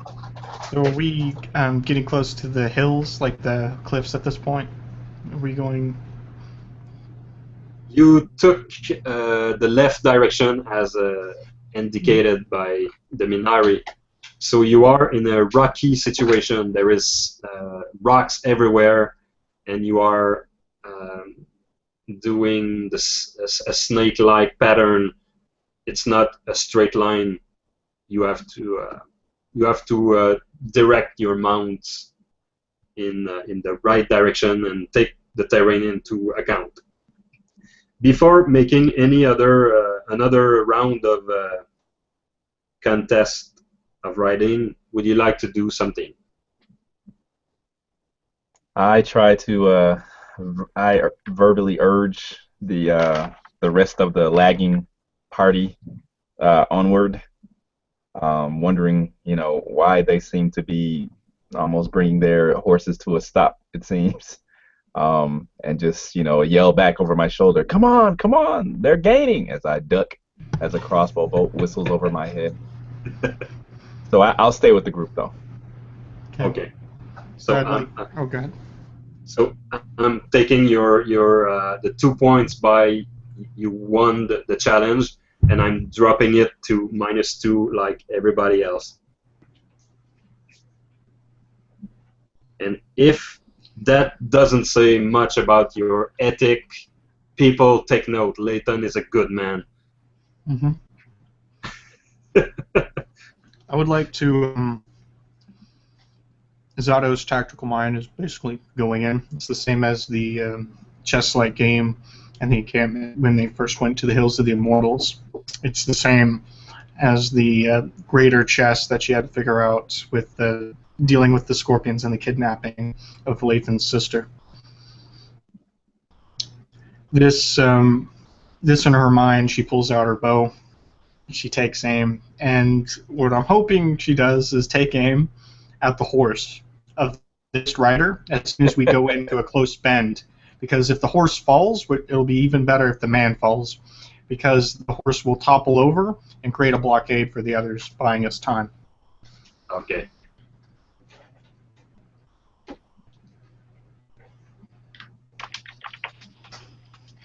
Not the horse. The horse is worth 5 of those men. So, horse. All right.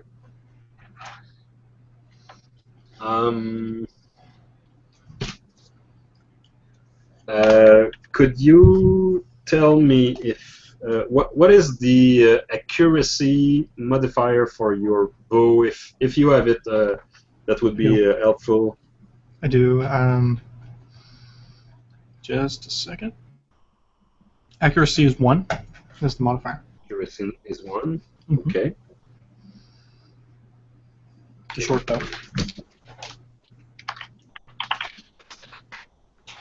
Okay, and I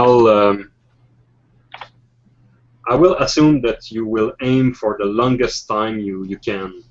Mm-hmm. That is 3 seconds, and we're not in a turn by turn combat time, so it's okay. Okay. And you will lose your arrow onto the horse. So I'll just tally each modifier quickly. Okay. Okay, -7. -7. Yeah. Come on, Dream, don't kill me. Yeah, you need a critical. Easy. Done. Mm-hmm. Okay, so -7, that puts me at 5. 5. Oh, jeez. Her bow is 12. Possible? Yeah. Possible. No. Okay. Almost. So your bolt your arrow just fly, and yeah, you miss the target by at least a yard. The problem with this is you are on a horseback, and it's shaking, and there is dust, and you have to decide when to lose Chennai the arrow. driving. And it's Chennai driving. She's talking too much. She's distracting you.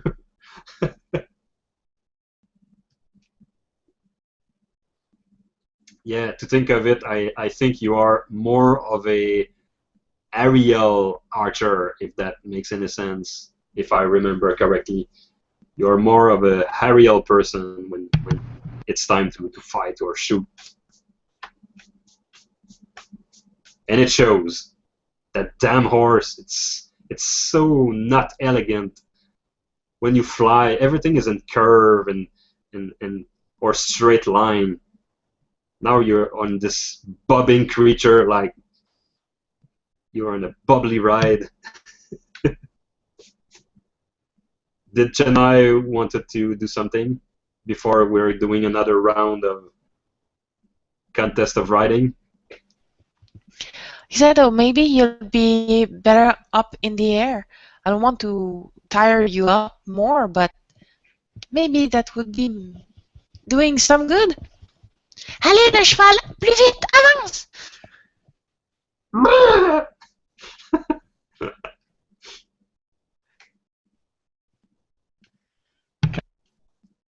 Pretty much it. Pretty much it. I'd take Alright. off into the air. You take off into the air. Oh, your horse is going a little bit faster, but not so much. You know, the Valar are very light and brittle people. You know. Wasn't for the weight, just more for Yes. her to be more safer in the air. Maybe she was having her wing fully developed, and that was dragging you down like a parachute. Okay, let's do another round of contest. So I'm gonna roll for the Scorpion.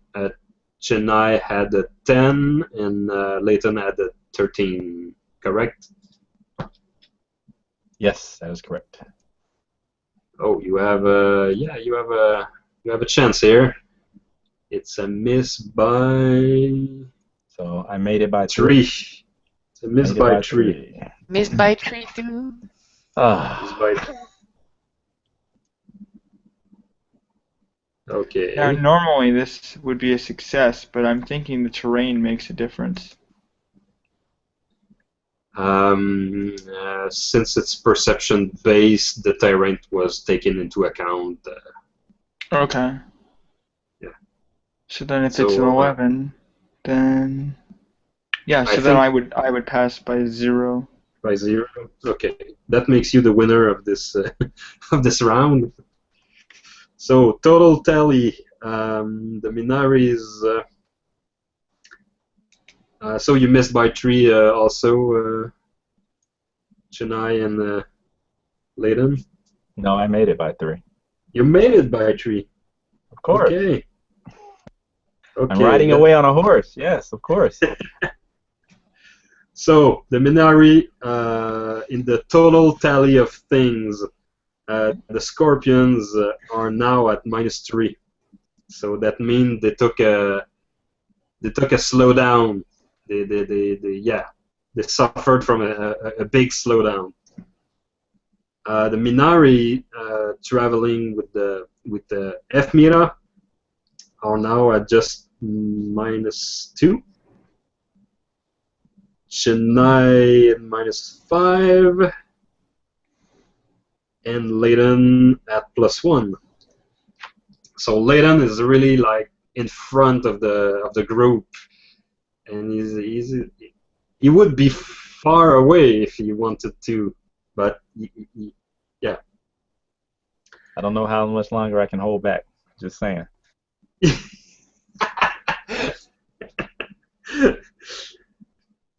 So it's 3. Izado is in the air, so I think our luck is about to change. Something tells me. Yeah. So before another round of riding, let's see about that, Izado. What are you doing once into the air? Once into the air, you don't count as much as a person doing the riding contest. You can just fly up into the air and just lose everybody. I'm still trying to aim my bow. Okay.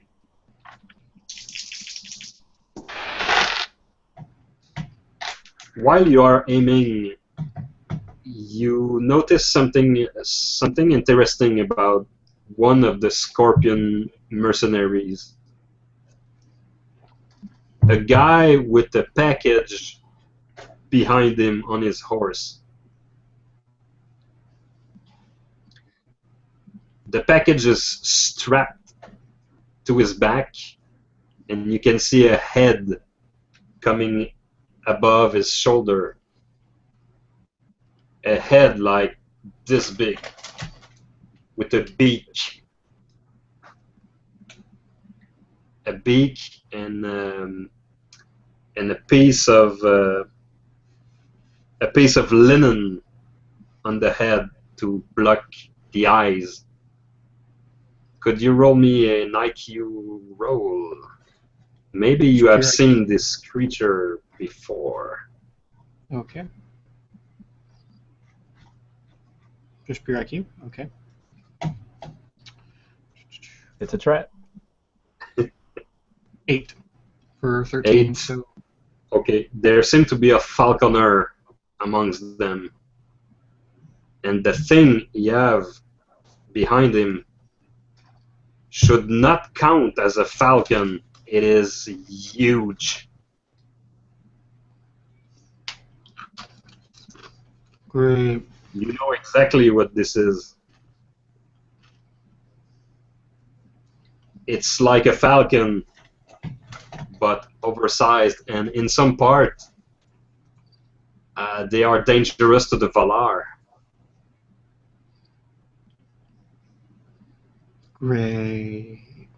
For the land dwellers, these are the equivalent to your people to maybe a wolf. So I am with my bow. But I'm not aiming for the creature. I'm still aiming for that guy's horse. Okay. She's a pacifist. Now I think she hasn't been attacked yet. I think the modifier will be different since now you are into the air. Let me have a look. And you have, of course, a technique, isn't it?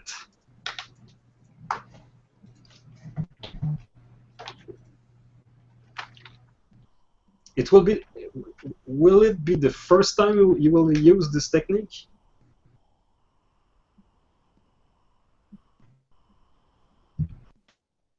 Yes, actually, and this is the first time I've used aerial archery.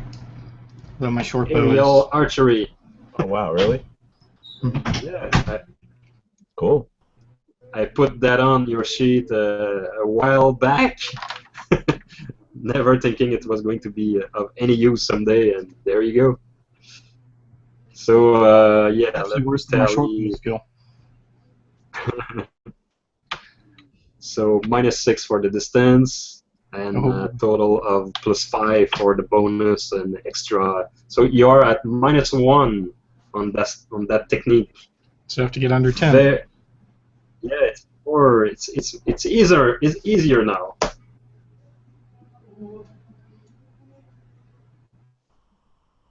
Failed by 2. Failed by 2.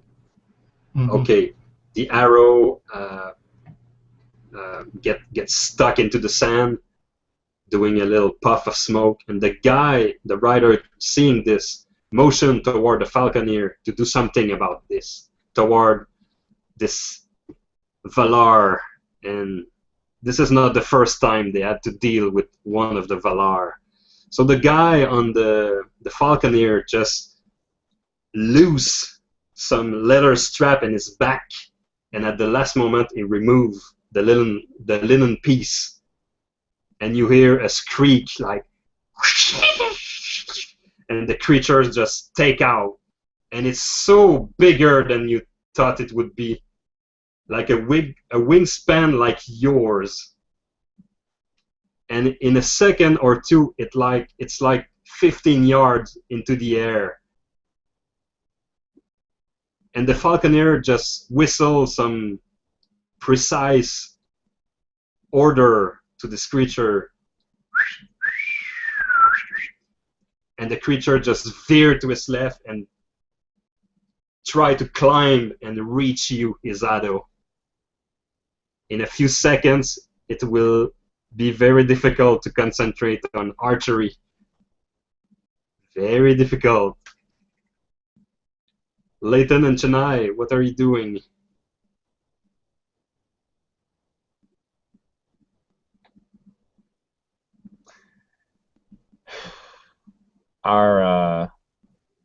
Our forward progression hasn't been stopped at all or impeded, has it? Not for Not in not any- for a moment. No. Okay.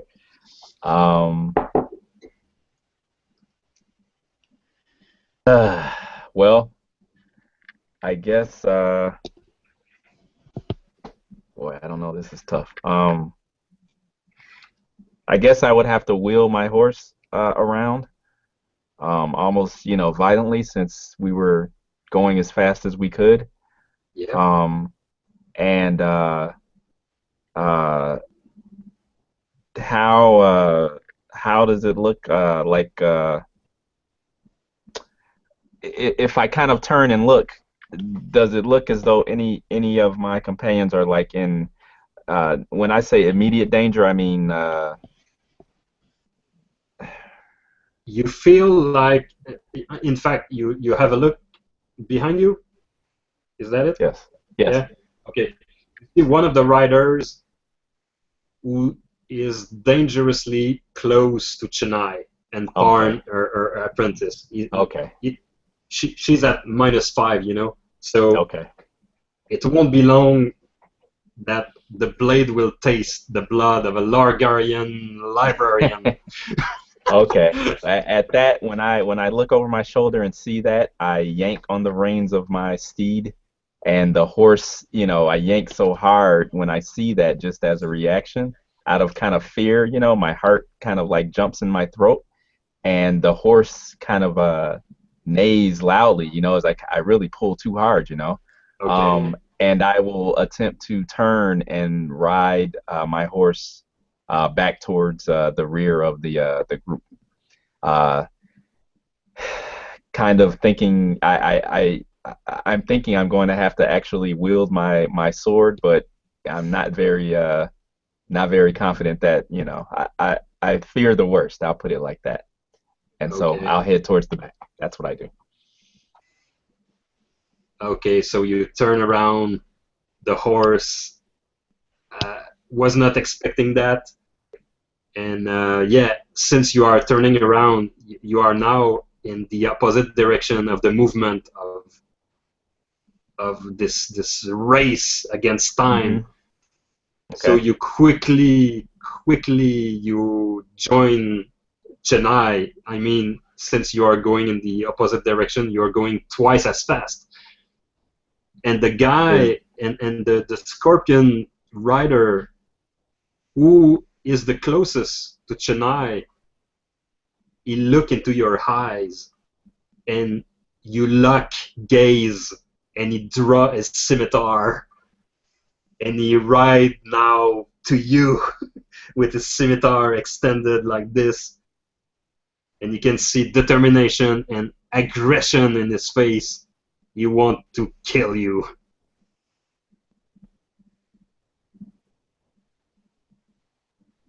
Are you planning to join him into this duel? If that will slow him down enough for Chennai to and the others as well to kind of get some distance. Well, then tell you what, roll me your self-control and your impulsiveness, and we'll talk. But my loyalty to my friends is stronger than any impulsiveness. Okay. Okay, so that's what is that? 11, 13, and my self-control number. My impulsiveness is, where is it at? Is it 12? Yeah, I believe so. 12? So missed by 1. Yeah, missed by 1. Yep, missed by 1. Okay, so you're strongly inclined to oblige, and I could see yourself like not thinking about it, but drawing your blade nonetheless, just and because. Saying, what am I doing? What am I doing? What am I doing? Okay. And Chennai, all right. you can see do this nearly in an unconscious manner. He's sometimes Laythan will do stuff and regret it later, like So that am I. time in Okafis. So am I. Let's go to the We're temple. changing direction? Yeah, he passed you by in the opposite direction, drawing his sword like a crazy man. like a daredevil.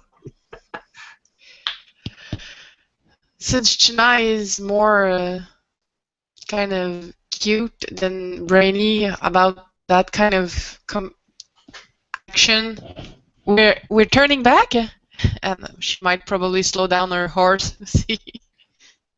And Parn What? shouts to you, "No, miss, no, miss! Continue, they will kill us! They are bandits! Laythan have lost his mind!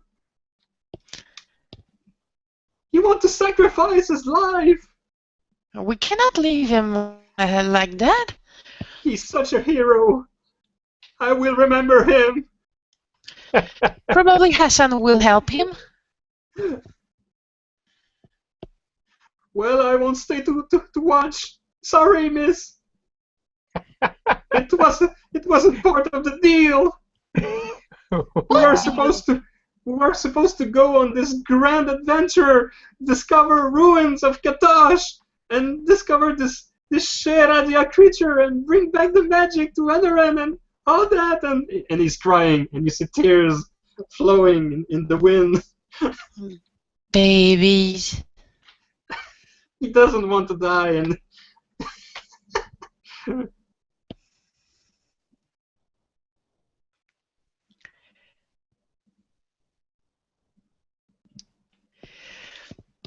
As I said, she probably just slow down to see what Layton is going to. Alright, so Laythan, you are 0 on this guy. 0 in this guy, and he's riding towards you. And you can hear in your ear, just behind you, "Aim higher! Aim higher!" And he help your arm, and he lift your sword. Yes! So I'm giving you a +1 on your broadsword skill. We're gonna do a contest. We're gonna joust this out. Okay. All right. So +1 because unless you're making me, unless you want to make another self-control roll. Ultimately, just changing your mind at the last second. If I have a sign with me, then I cannot fail. So +1. Okay. All right. I'll try it. We'll see what happens. Got to give it a shot. All right. That's what it's all about, right, guys? You get a shot. That's right. Yep. That's what it's all about. So clear. my guys have 11 in his skill, so I'm gonna roll openly. It's important. Ooh, So 11, 9. I have it by 2. I have it with the bonus by 3. You have it by 3. Yes, Okay. Mm-hmm. So you're gonna do damage, Mm-hmm. but we're gonna multiply your strength because you are on a horse. Okay. So it's not just your arm swinging; it's the speed also. Okay. So it's a cut, right? It will be a cut. So it's 1D. Just base? wait. Just Okay. wait a second. Okay. We're gonna boost this dice. Oh yeah, that's right. Yeah. In GURPS, when you are charging with a mount, with let's say a lance, a knight lance, you take the strength of the horse to do damage. You don't take the strength of the rider. In this case, it's an arm, but you have a bonus because of the speed. Let's do +2 on this roll. It seems fair. Okay, so add +2. So if it's 1D, that's just 1d6, then +2? Yeah. Okay. All right, It's and cutting then damage, so it have a multiplier to this. And then it doesn't. Just real quick, out of curiosity, I won the contest because I succeeded. You by won. 1. Oh, okay. Yeah, he rolled. He succeeded by 2, and you succeeded by 3. So the Close. total of this, you succeed by 1. Very close. Okay, Very so that's close. a 3 plus 1 is 3 4. plus 1 is 4. Mm-hmm. Do you... okay. I'm looking at... okay, it's the wrong character sheet, sorry. Laythan.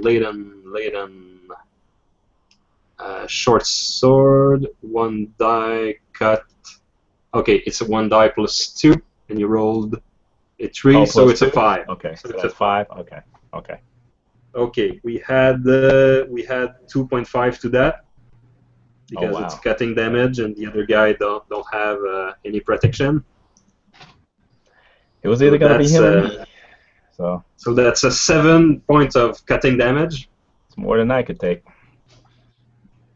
So imagine your surprise when you duck at the last moment, and there's a spark, a metallic spark, as your blade Mm-hmm. touches, and at one point there's a spray of blood coming out of him, and then you hear Hassan behind you leaping on the guy.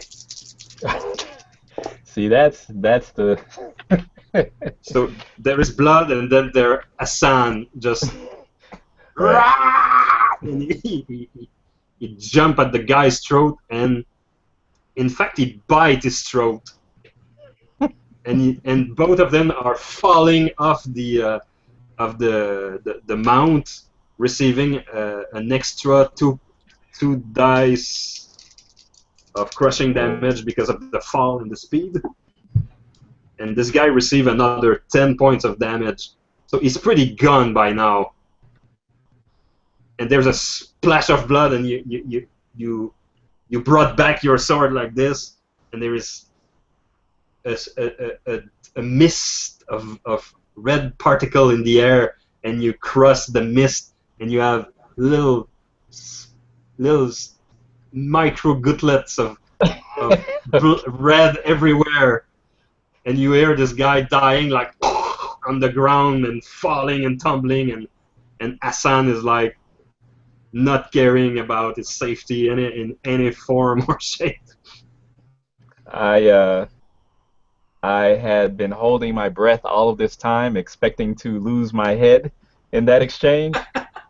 And when I am surprisingly happy to find out that my head is still attached to my neck, you know, Yeah. it's still there.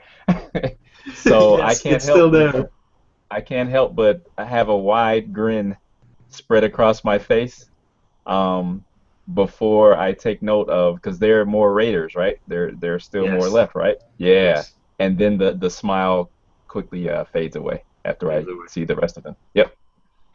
The other raiders were too far on the sides, so they pass you by, but like 3 yards and like 6 yards away, like, and you find yourself at the tail of this race now, and you turn around and you realize, okay, this was a good shot, it was a good blow, but now they are still running after my friend, and I'm at the back now. So I'm gonna start you at -6 just to make you behind everybody. In fact, Good luck, guys, because I don't know if I'm gonna be able to catch up. Hopefully. Good luck. And nearby you see Hassan putting his fist on the dead guy, and he's still pummeling the guy. And at one point he rises, and he tried to grab the mount of the guy, jump on it, and he ride with you at your side. I mean, your sword's out, you're behind them. Maybe you could, you can get them from the flank. Be kind of cool. If I can catch up. But Yeah. I'm not a master swordsman. Don't be fooled. Oh, The old gods are smiling on me. For the moment, It would organically fit to maybe invest a point later in the broadsword skill, you know. So meanwhile, in the sky, Izado is flying, and now this giant falcon is passing by, and I'm checking now current speed to know who's. What's your basic speed? Fly speed? Yeah. No, your basic speed, Oh, just not your flight speed. Basic speed to is determine. 6. Okay, the giant falcon have 6.25. So he will attack you just a microsecond before you can do something. So they are very fast creature with the air move of 36. To give you an idea how fast he's coming, and he have his claws and his beak, his talons, and he will attack you. So 1, 2, 3, and roll.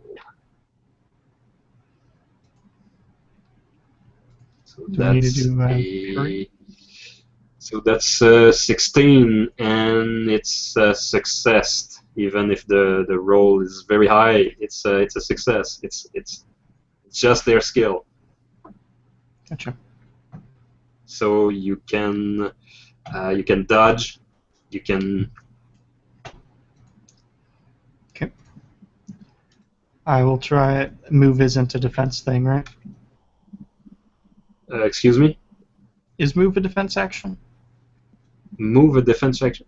You could already call a retreat. Yeah, I was gonna say you could retreat. Yeah. I'll try to retreat. It gives you a +1 to your dodge. But that means I can't attack. So instead of that, I'll just use my dodge. Normal. Okay. You could. Okay. 5, 4.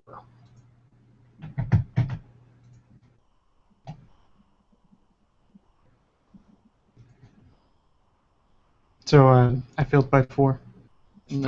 Okay, sorry, I didn't heard that part. So let's see. Okay. So somewhere. Let me have a look.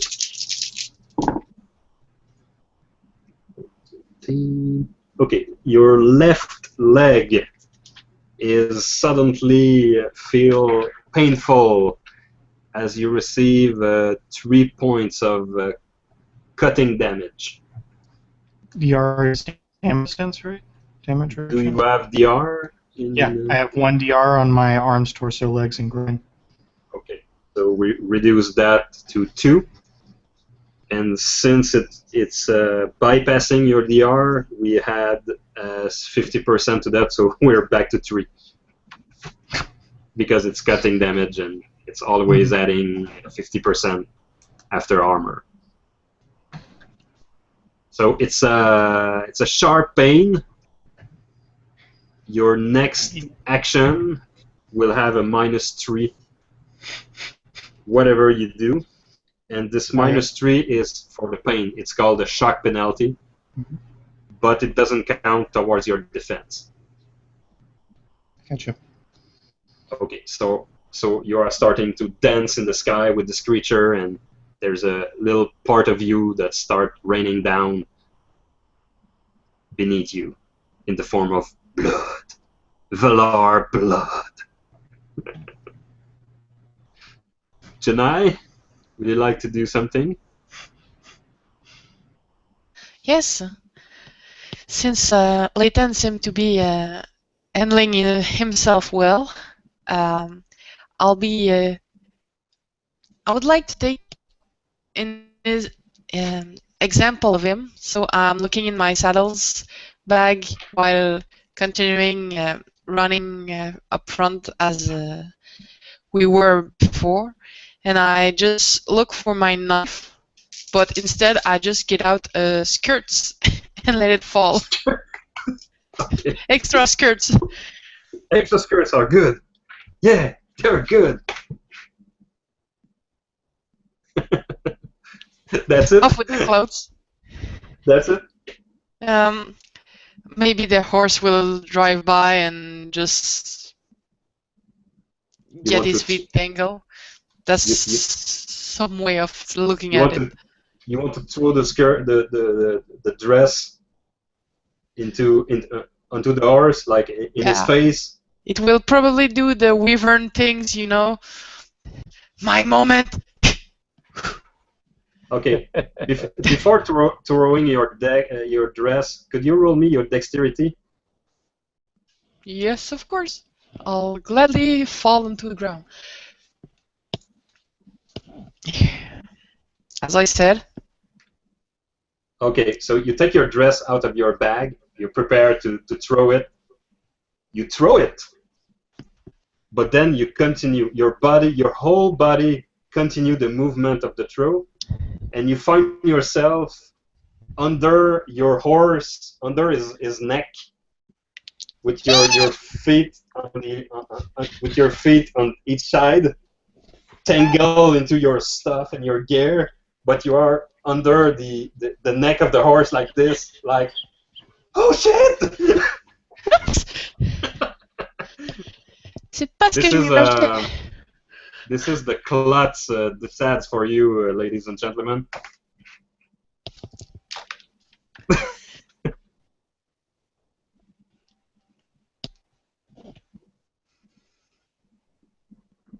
So, if I can, I'll try to pull back up, but I'm not sure it's a good idea.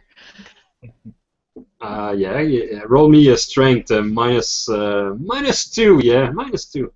Strength -2. Strength. You have to lift your whole body with just your arm like this, and Oh, try to yes. turn Got it around. by And one. you have it by one. By incredible. one. It's incredible. Unheard of. Unheard of. Unheard of. So you slowly and masterfully return to your place, the correct place to ride a horse. That's a good idea. Was a good idea. Okay, now for the skirt, the dress throwing part. Roll me dex -3, just out of the blue like that, unless you have the throwing skill. Don't think so. Nope, no drawing skill. So it's 12 on 8. Doesn't work. Okay, so your dress like fall on the ground and some hoofs just stomp on it, and yeah, the dress is lost, sadly. But that's okay. Doesn't care. It's okay. And Parn is like, your dress, what are you doing? You will need it. We were going on our long journey to the north. What are you doing? Trying to slow them down. I do what I can. But don't throw the books. Books are important. Yes, mistress, yes. But if given the choice, books or my life, I'm not sure. I'm not sure yet what I would do. It won't come to that. Is this what we call true passion? Is this what a true librarian would do? Maybe. Does depend.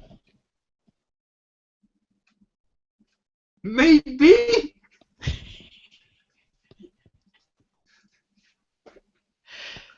I don't know what to do with my life, miss.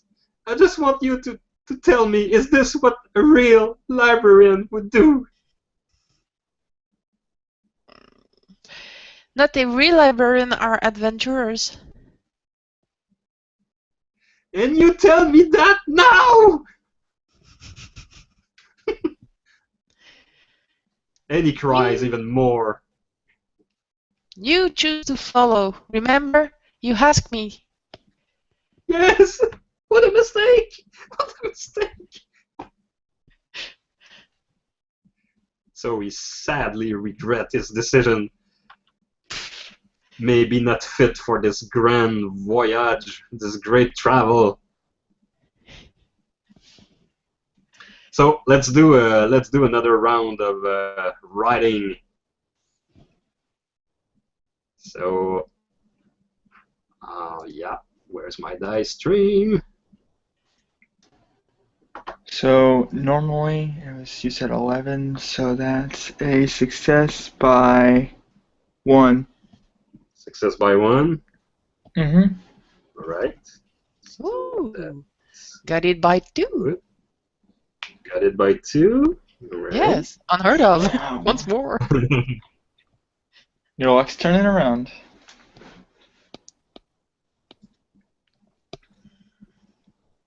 Okay, so this is for the Scorpion. So 13. Oh gosh, they have 9, you know. So it's a miss by 4.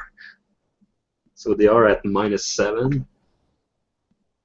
And Laythan was. Laythan was at -6, so they actually.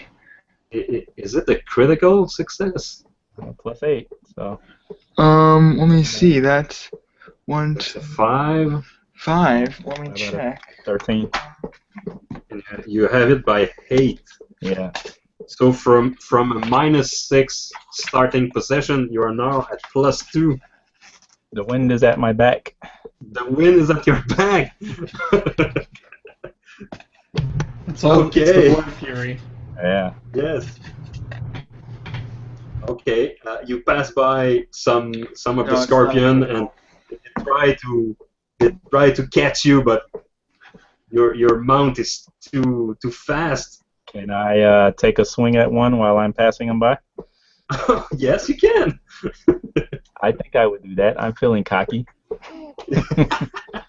That's would well be, within Laythan's nature. Yeah, that's an impulsive thing to do. He should know better, but he can't resist that.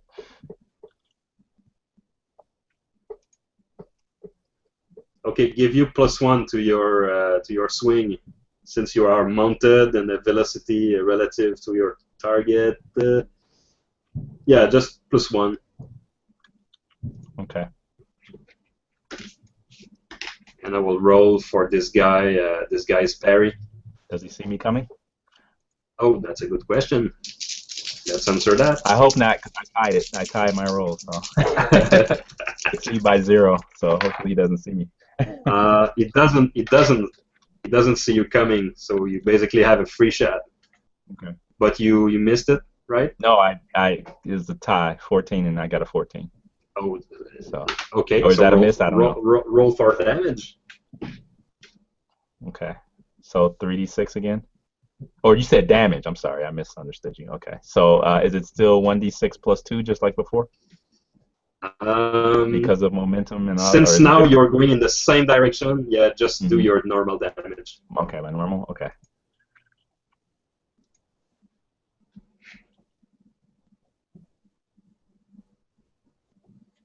Okay. All right, so that's just 1d6. 5. 5? Yeah. Dear God. That's another 5 in one blow. So that's more like it's more than half his hit point in one blow. So for him, it's a major wound. Like you slash him and you continue, and he's like crouching on his horse, and he's losing even more speed. He's not ready to ride some more. So you bloodied this guy like really well, just passing by and slashing. Okay, I grin, very pleased with myself, and urge my horse onwards to try to catch up with my friends. Okay. Chennai, have you another plan in your bag of tricks? Not really. doesn't work much. But if I'm close to the Minari horse, I would like to try to pour some water on Eff'Meera, see if that can help her wake up. Okay. While riding, yes. I'll Yeah. probably drop my water skin, but that's alright. Okay, Eff'Meera, since you are into the negative zone, Yes. at some point, the rules dictate that you will open your eyes after a period of time, like maybe 15 minutes. You said I like an hour or feel something. that this time has arrived, and since you are receiving water in your face, the option for you still, Don't fall off the horse, please. yeah, if you're doing something strenuous like casting a spell, fighting, running too fast, you will have to roll your HT for each turn or fall unconscious again. But if you are Okay, but if I'm just laying there, then... Yeah, if you choose the maneuver doing nothing, basically you don't have to roll your HT to fall unconscious. But Does you can hold on talk. to the rider talk. count as doing nothing? Excuse me? Does holding to the rider count as doing nothing? Yes. Yeah. Certainly. Okay. So you receive water in your face, and you're pulled out of the darkness in the heat of a crazy... And I'm still kind of choking on blood a little bit. So I'm sort of... And I spit, this blood out of my mouth, and I sort of look around, and it's all blurry, and everything is moving fast. And Mistress, are you fine? Are you okay? No, not the Kram!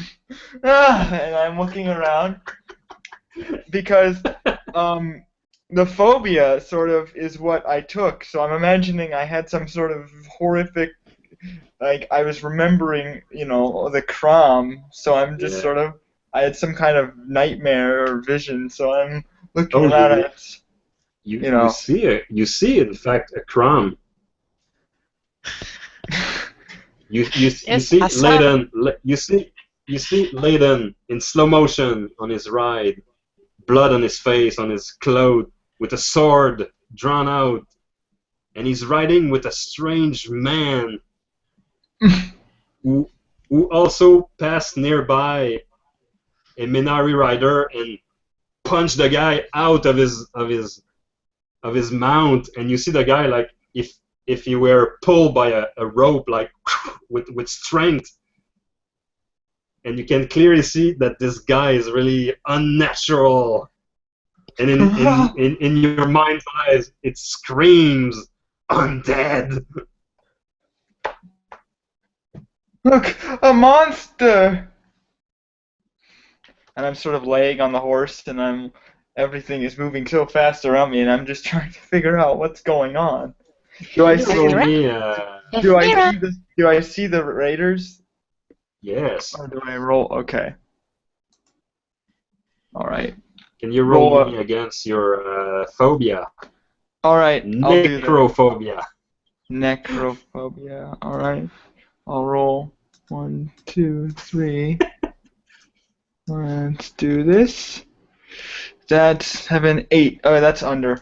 I'm all right. That's under. You're all right. But you are still shaky and have plenty of penalty to everything. And I'm tired, and I'm injured, so not feeling good. But I'm not afraid, so that's good.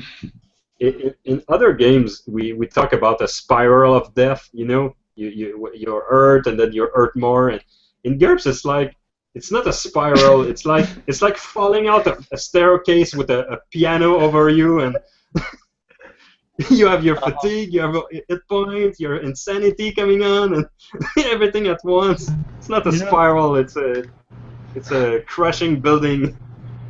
You know the feeling, I don't know if you've ever played Crash Bandicoot, perhaps a better example would be, wait, that's the name of our team. Indiana Jones, the boulder? That's what this entire session has been. It's just one giant boulder. Exactly. Faster and faster. All right, Izado, you have still this giant eagle coming at you. Do I have enough time to? Would I have had enough time to switch weapons at this point? Because it nipped my leg. Are we Yeah, spiraling since around? we are in a loose combat format. Yes, you could have changed this weapon for another one, which would be My falchion. okay. Yes. So again, the giant falcon is slightly faster than you.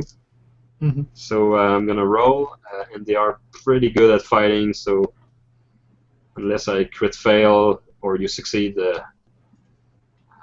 yeah, let's do this. So it's a contest with my falchion then. All right. No, it would be an attack, and you could parry this attack with your falchion if you want to. I would like to do that because parry is like my thing. Yeah. It's got a bonus to parry, and although it's Makes- mine, Makes more sense. it's her thing. So, bad news. Critically succeeded. Yeah, it's a success, a critical success. Okay. So you cannot defend against a critical success. Okay. Never mind. It's just So let's see where, because it's important. The torso, okay. And I'm gonna roll damage in the open because it's so important. It's a die -1. Die -1. So 1 die -1. Oh, just a 1. And you have DR of 1. So let's you receive to the torso just 1 point of damage. Okay. Let's Does see, it 1 roll on a 1. no Yeah, crit, point no 1. crit anything? 0.5. Sorry? No, like crit, because they crit. Oh yeah. Thank you, Brandon.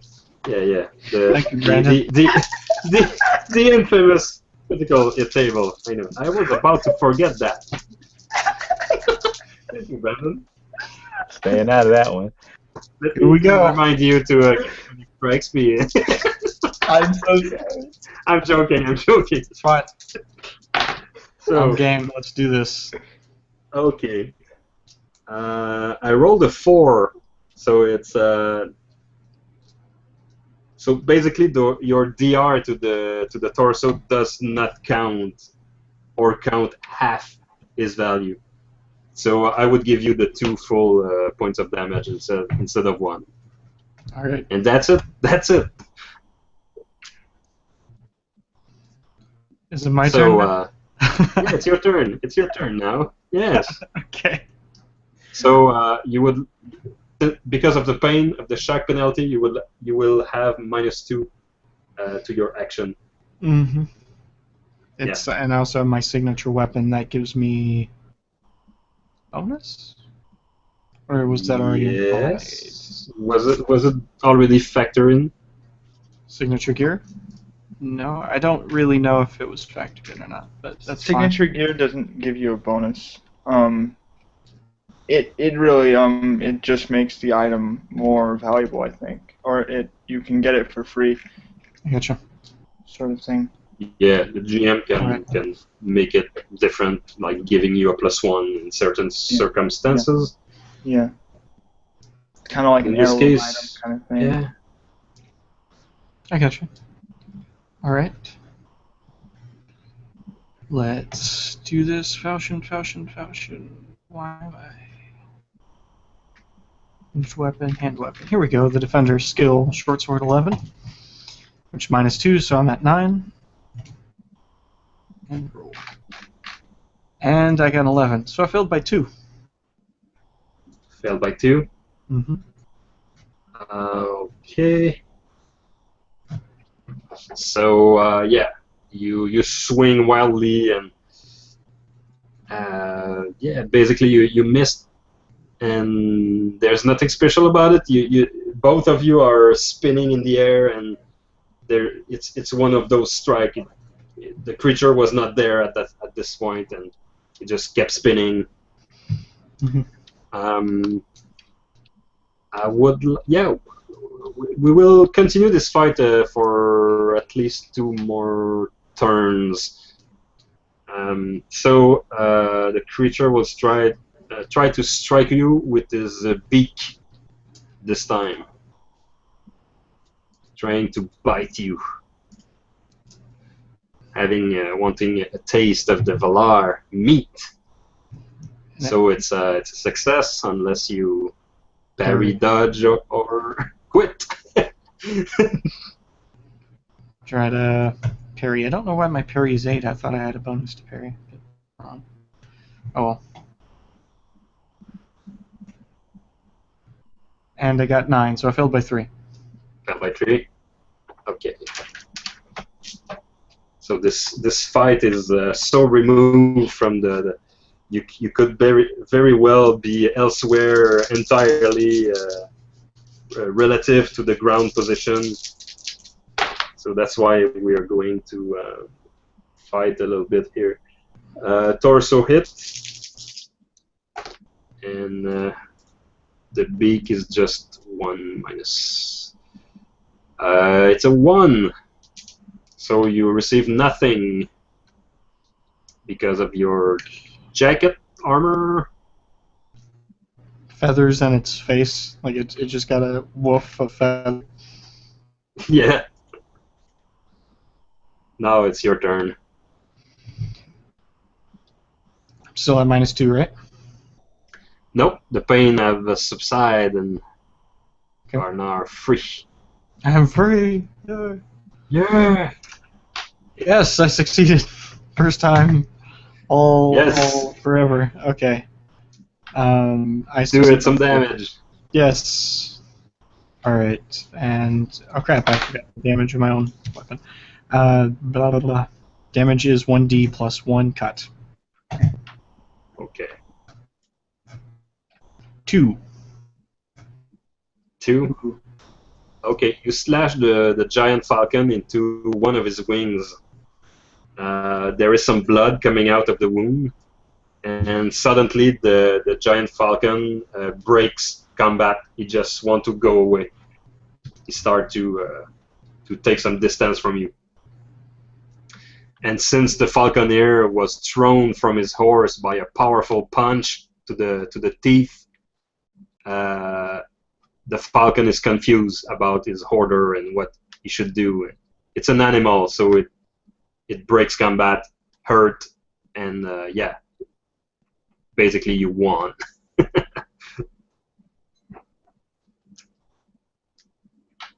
So there is a rapid drop in the morale of these guys as you clearly shown some teeth and decided to defend yourself. But now, at this point, you are continuing your riding, but you see these guys like stopping dead drop, like breaking, and you see these horse lifting their hoof into the air, and they look around, and they turn their ride the other way, and just they just run they ride as fast as they can to leave you alone. There is a group of Minari rider standing atop of a hill, like 25 riders, and Eff'Meera, when you see these riders,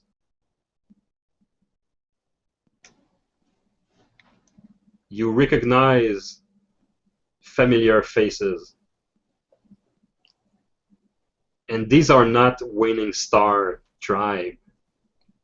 Mm-hmm.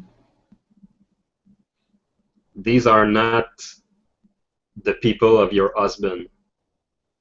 These are your own people. Yeah. All right.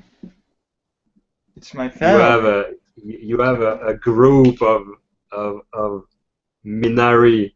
You know, you have an ally group to your own on your character sheet who can come to your rescue at some point. That day has arrived. So they are calmly on their horses, looking like, yeah, just go away, you bunch of scorpions, ready to unleash hell if necessary. But in the grand scheme of things, it's not like they knew where you were. It's like pure luck, just pure coincidence. So one of them lifts his hand like this, no arms, no weapons, and he goes like, "Would you require some assistance? You look like in some kind of trouble."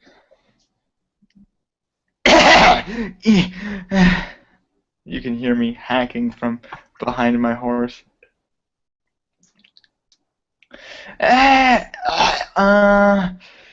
We had. I'm still a bit weary, so I'm looking up towards them, and I realize who they are, and I'm just sort of shocked, and I almost still think that I'm dreaming. It's all very surreal, and so I'm looking around, and I'm seeing them, and I'm happy, but I'm also like, you know, fatigued and in pain, so I'm looking around at them, and I'm saying, yes, I think I need to lay down. And I'm like holding on to the back of one of the Miniri who's like with me. You feel everyone a big weight out of your back. You know that these guys, these scorpions, mercenaries, had their orders probably to kill some civilians, and when they saw these Minari, they just knew, okay, outnumbered, we're out.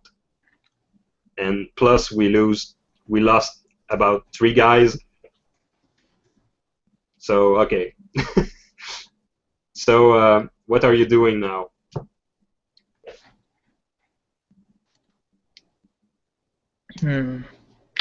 I want to try to signal to Izado as soon as we like stop riding, because I've been looking for Izado for days.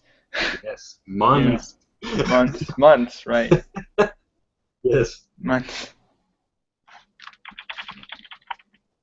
I'll just defer to Eff'Meera and Izado, because I'm just glad that we're actually alive. And the only thing is that, is it possible to kind of maybe distract Asan a little bit, so that his appearance does not maybe worsen our reception with our benefactors? Asan is far away, and he screams, "I heard that! Okay. I have very good ears." Everything else is decayed and falling away, but his ears are impeccable. I can stay away if you want. But yeah, I'll let. Well, there. Okay, yeah. I'll hold back and put my make sure I sheath my weapon for sure. Yeah, because sheathing the weapon will do fine when you have a face full of blood. Hey, maybe you think it's my blood. Maybe I'll go woozy. I think it's a fantastic image. I get kind of weak because I can't believe I survived that encounter in one piece. Yeah, the after effect of impulsiveness. What I was thinking. That fits so much into Laythan's character, like the fact that he's covered in blood and the thing he's worried about is shielding his weapon. That's so perfect. Hey. You don't want to give the wrong impression after all, you know.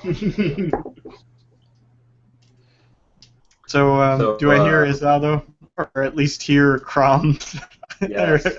The Falcon is far away, and he's not a concern anymore. So you can safely land. And these guys, from a distance, seems to be friendly. The Minari, the friendly kind of Minari. So there's no problem to land near Eff'Meera, who is waving at you. Are you all right? What happened? I was. She's still You passed out. Oh. What? Did I open the gate? No. Oh. Why? They were trying to keep those scouts out of the city. Yes. You see. And were they chasing us? It's all a blur. They were chasing us. Is something going on? Is everyone okay? I'm just sort of looking around. I was gonna ask you that question. I'll be fine. I've had worse. You know this. Indeed. I sort of give her a pat on the back. I have missed you. I have been searching for you for months, trying to find you again. Sorry. Oh, I must warn you. The mask has been found. Grey Wanderer has been. Oh, I know.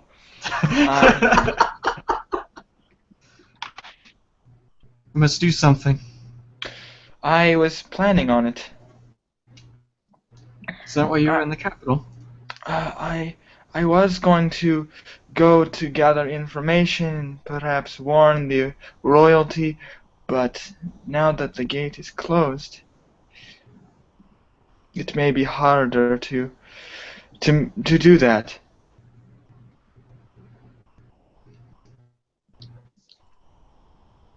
But I'm sure it can still be done. Were they not warned? Warned for what?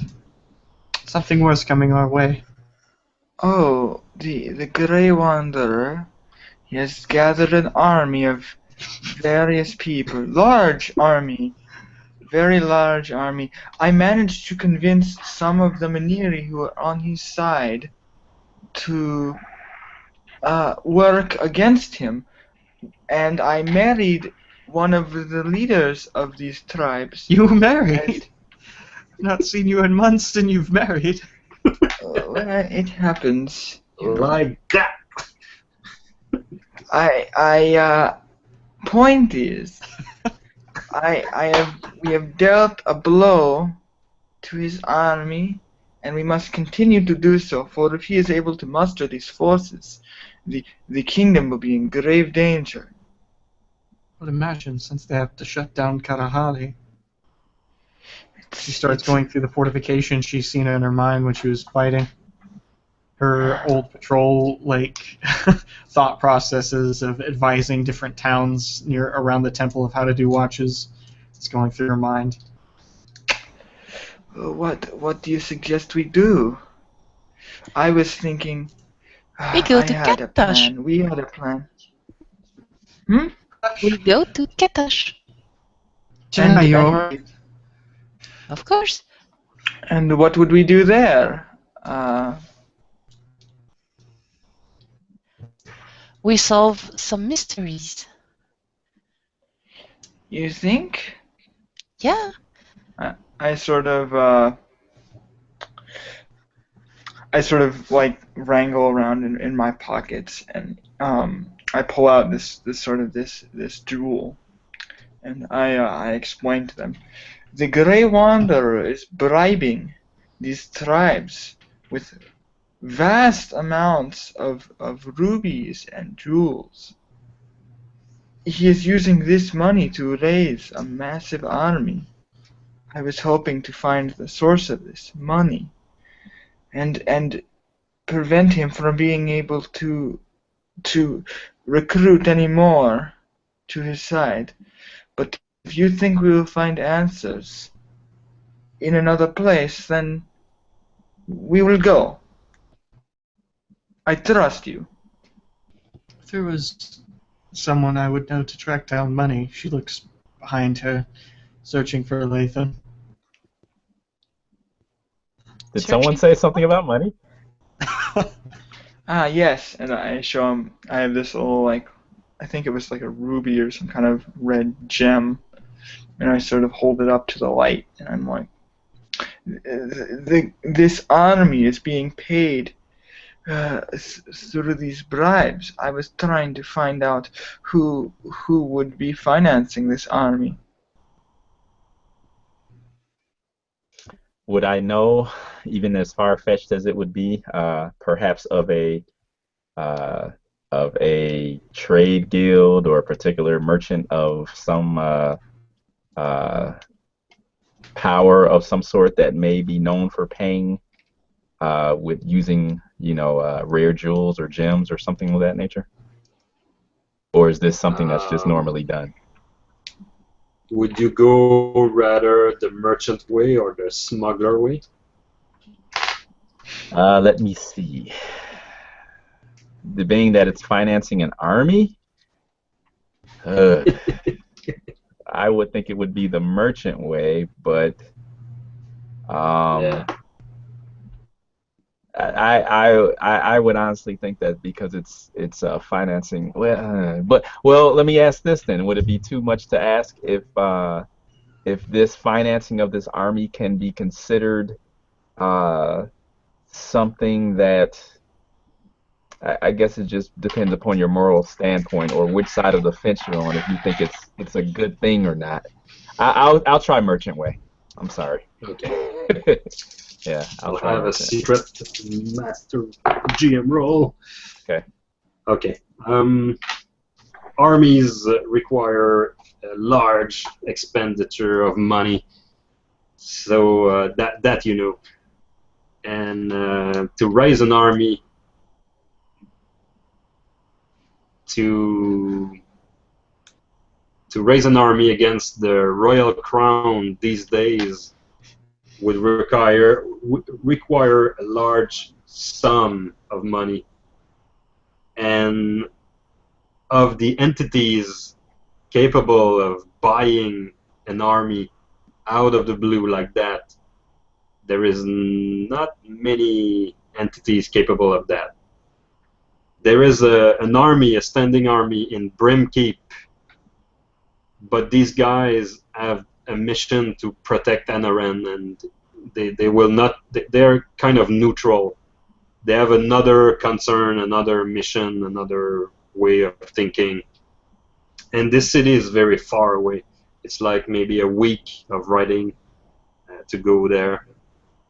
So the first guild could buy such an army, but the first guild is mainly in for commerce, business, trade, and they regard their trade and their craft as nearly a religious things. So they unless suddenly the first guild were able to become evil, but that would be the end of the first guild, and the first guild is maybe a millennium old.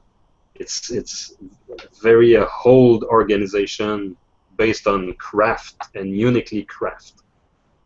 So that leaves not so many entities capable of buying an army. The Sevarian dynasty could. The Sevarian dynasty is the ancestral enemy of the Aposi line, the Aposi dynasty. But just from God's feeling, you have the impression that if this army of theirs doesn't succeed, this will be the end of the Sevari dynasty. because just of the cost involved. It will break them down economically. It'll bankrupt them. Yes, they will never get up from this. Okay. It seems from a coin point of view, this seems to be like their last attempt at bringing the crown down. Okay. All right. I'll after muttering to myself and scrunching up my my brow, and kind of pacing back and forth and in circles for a moment or two, I'll turn to the party and I will, to my best, to the most educated guess I can make. It would most likely be, and am I pronouncing it right? The Savarian dynasty. Savarian. Okay, Savarian dynasty. For it seems like they would have the most to gain from doing such a rash and possibly foolhardy act. Them again? Those guys? No wonder the Great Wonder is involved. But why would they take such a risk, especially such a financial risk, such as this? There is a chance that this can fail, and if it fails, then they're done. You think, well, at this point, they do have a large army that would be very difficult to stop. I have done what I can by talking to the people, but words will not be enough. But I am also afraid that steel and swords will not be enough. How about stone? I turn to Or you magic. and I sort of have a smile on my face. What exactly have you discovered something?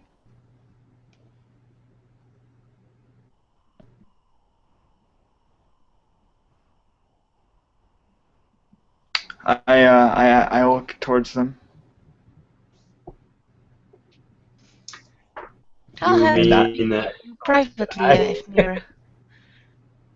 you mean the Minari people? Yes. I just sort of move away from my own people, and I sort of get like near the shade, actually, by where the edge of the where there's like some kind of underpass, sort of, and I sort of, look down into her eyes in the darkness, and I'm sort of, yes. What have you found? Is there...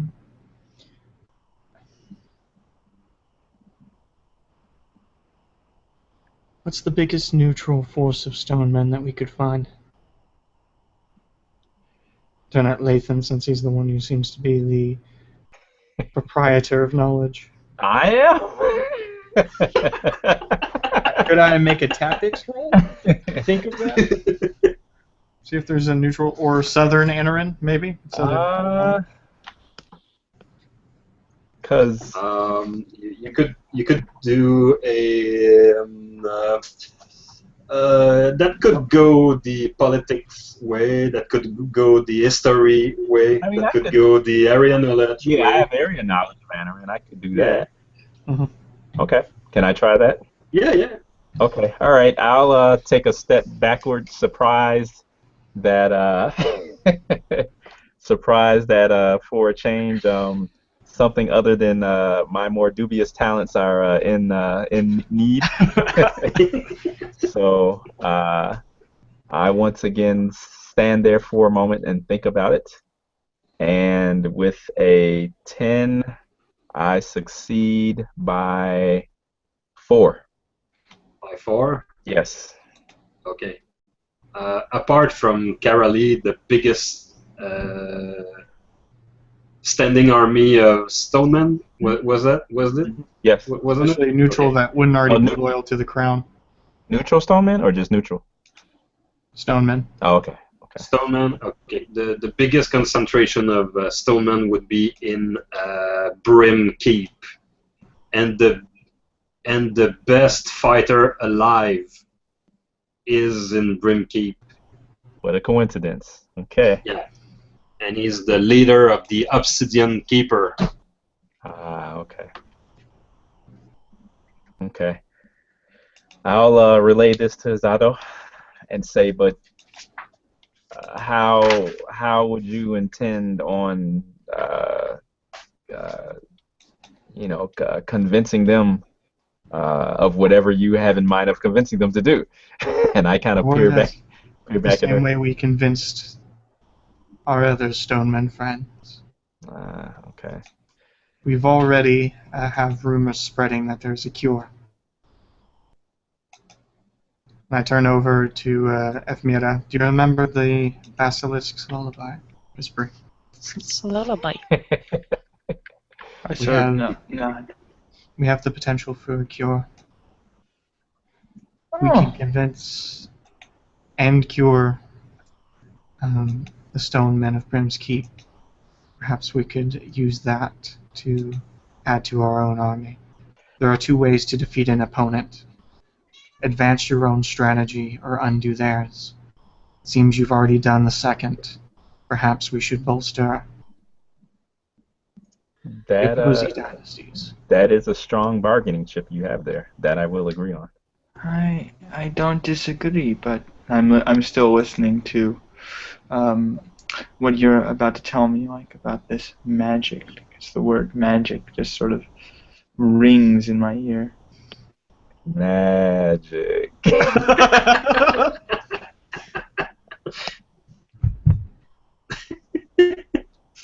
But it's a choice to make.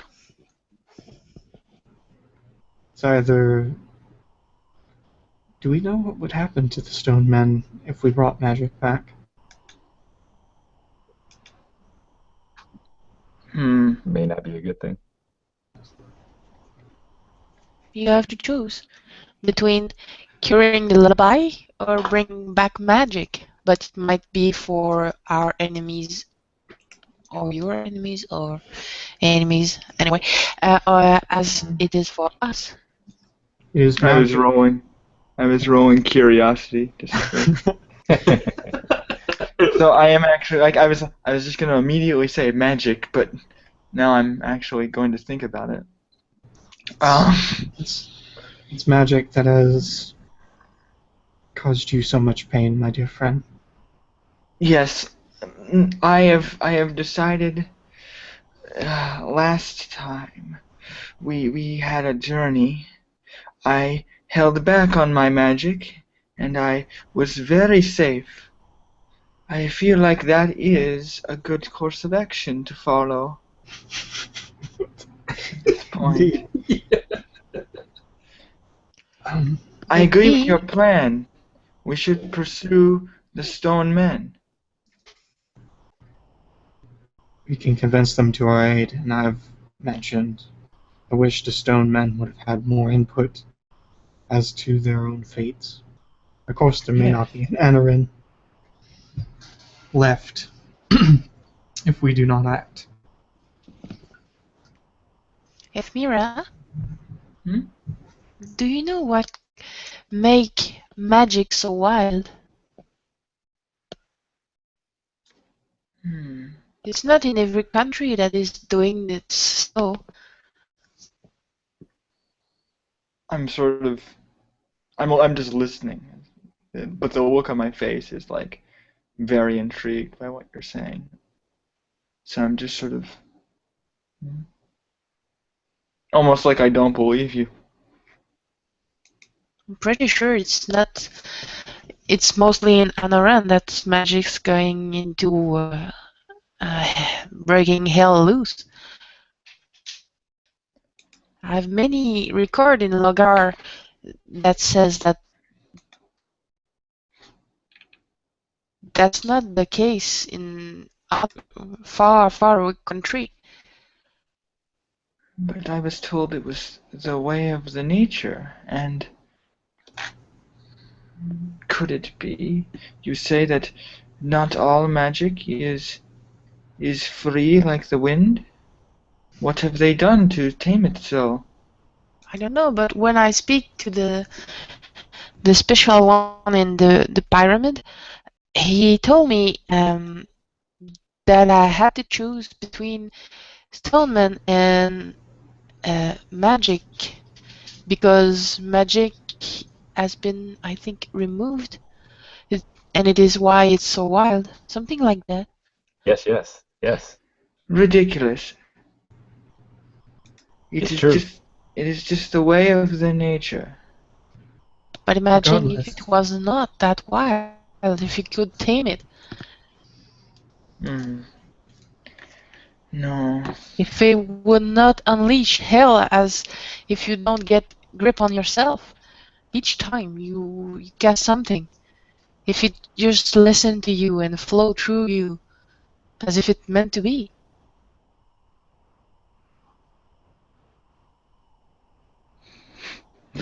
She sort of thinks about it. She just says, if there is a choice to make, we should choose to focus on the stone men, for they are a worthy ally, and magic is a dangerous force to play with. I know. That mask was magic. I allowed it to fall into the wrong hands, and as much as magic can help, it can harm. I am a walking example. As long as the bargain doesn't imply that if we choose the stoneman and the magic goes even wilder, that could be better choice to choose the stoneman then, I guess. She sort of. I have lived my entire life, whether it would be with magic or this wilder magic. I will live it. I will do what I have to live. For once in my life, I am finally happy.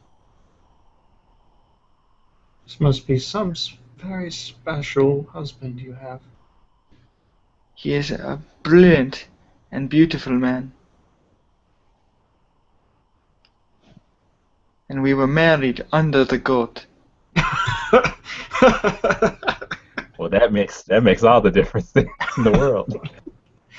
A little bewildered by this, but you know, it's Eff'Meera. She said stranger things. She's talked about things that she's seen, which are normally a lot stranger. I've seen stranger packs with a goat than that. So So Izado is just so it's settled in. So any chance your tribe could help? I turn to them. Will you ride with us to Brimkeep? At least a Well, place of to course. clean sheets. Of course we will. We know you. You are the seer, the desert seer. If you want to go to Brimkeep and leave this madness behind, we can provide you a safe travel. Thank you very much.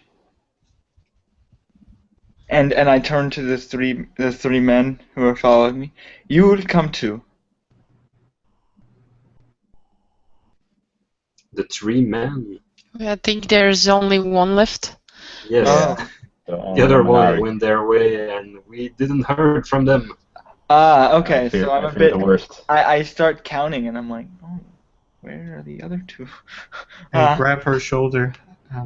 The other two may have given their lives. I sort of stare at the one man remaining. Yes. The one remain is Rashid. Rashid, will you come with us? Of course. I am Good. sworn. I swear. So our goals are the same then. To free the stone men, that they may help free Anoren. Yes. I still got to go to Etash. Yes, of course. That's exactly what we intend to do, and I'm trying to like really reassure Chennai that there's scrolls and text I'm sure and it's things the there. same way as Brimkip. That's all. One of the Minari old men, old leader is there. I don't know where Katosh is. I never heard of it, but I know where Brimkeep is. Is there a library in Brimkeep? Sure, but I I'm not could find some. sure. I'm not sure that a human will have access to it. Oh, don't worry. I've got my papers. I'm Yes, sure a paper will save you. Yes. I'm sure we can arrange something. Perhaps they should know more about where it is than we do.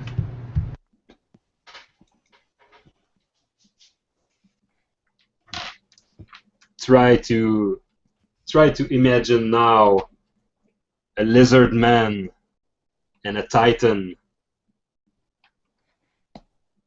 with 30 strong guys, and every one of them is bruised and covered in blood, and in the background you can hear and there's a battlefield behind them, and there's a marching army marching down a valley, and at the end of the valley is the door, the gate where you were some hours ago, and the army is marching toward Karali, and among the people, among the soldiers there, trying to fight their way to surprise this army, there is your friends Agim and Heidrikos. And somewhere in this army there is a platform that is carried by several strong men, and on this platform is a chair, and on this chair is a man in a mask. A mask. A stone mask. And one of the corpse, one of the wounded on the floor is crying to this masked man. "We will stop you," he says with blood coming out of his mouth. And with a gesture, the Grey Wanderer make the platform stop. And he look into Mansour Asbun's eyes as he take his last breath with magic and drain him until he die on the ground. His last thoughts going to his newlywed Eff'Meera. And this is the end for tonight's game. Widow. Brutal. That's brutal. I'm such a brutal. She's a widow. Yeah, but she gained advantages that she will keep. A baby? You're muted, Brandon. You cannot Think about that. hear your tears. She's... Oh no. Unbelievable. Okay. Okay. She still has political ties, right? Yeah. Yeah. No, I mean I still have the loyalty of his tribe, I think. So Yeah, you're not struggling of wealth anymore. You're not we got vastly it. rich, but you're not struggling. And you had 3 men following you around. Now you have 1, but still, this is that count. You just lost the only thing that made you happy, but that's okay. That's okay. And now, considering maybe magic might get worse, that not good, that might happen. Chepe. Chepe twisting the blade. I like it.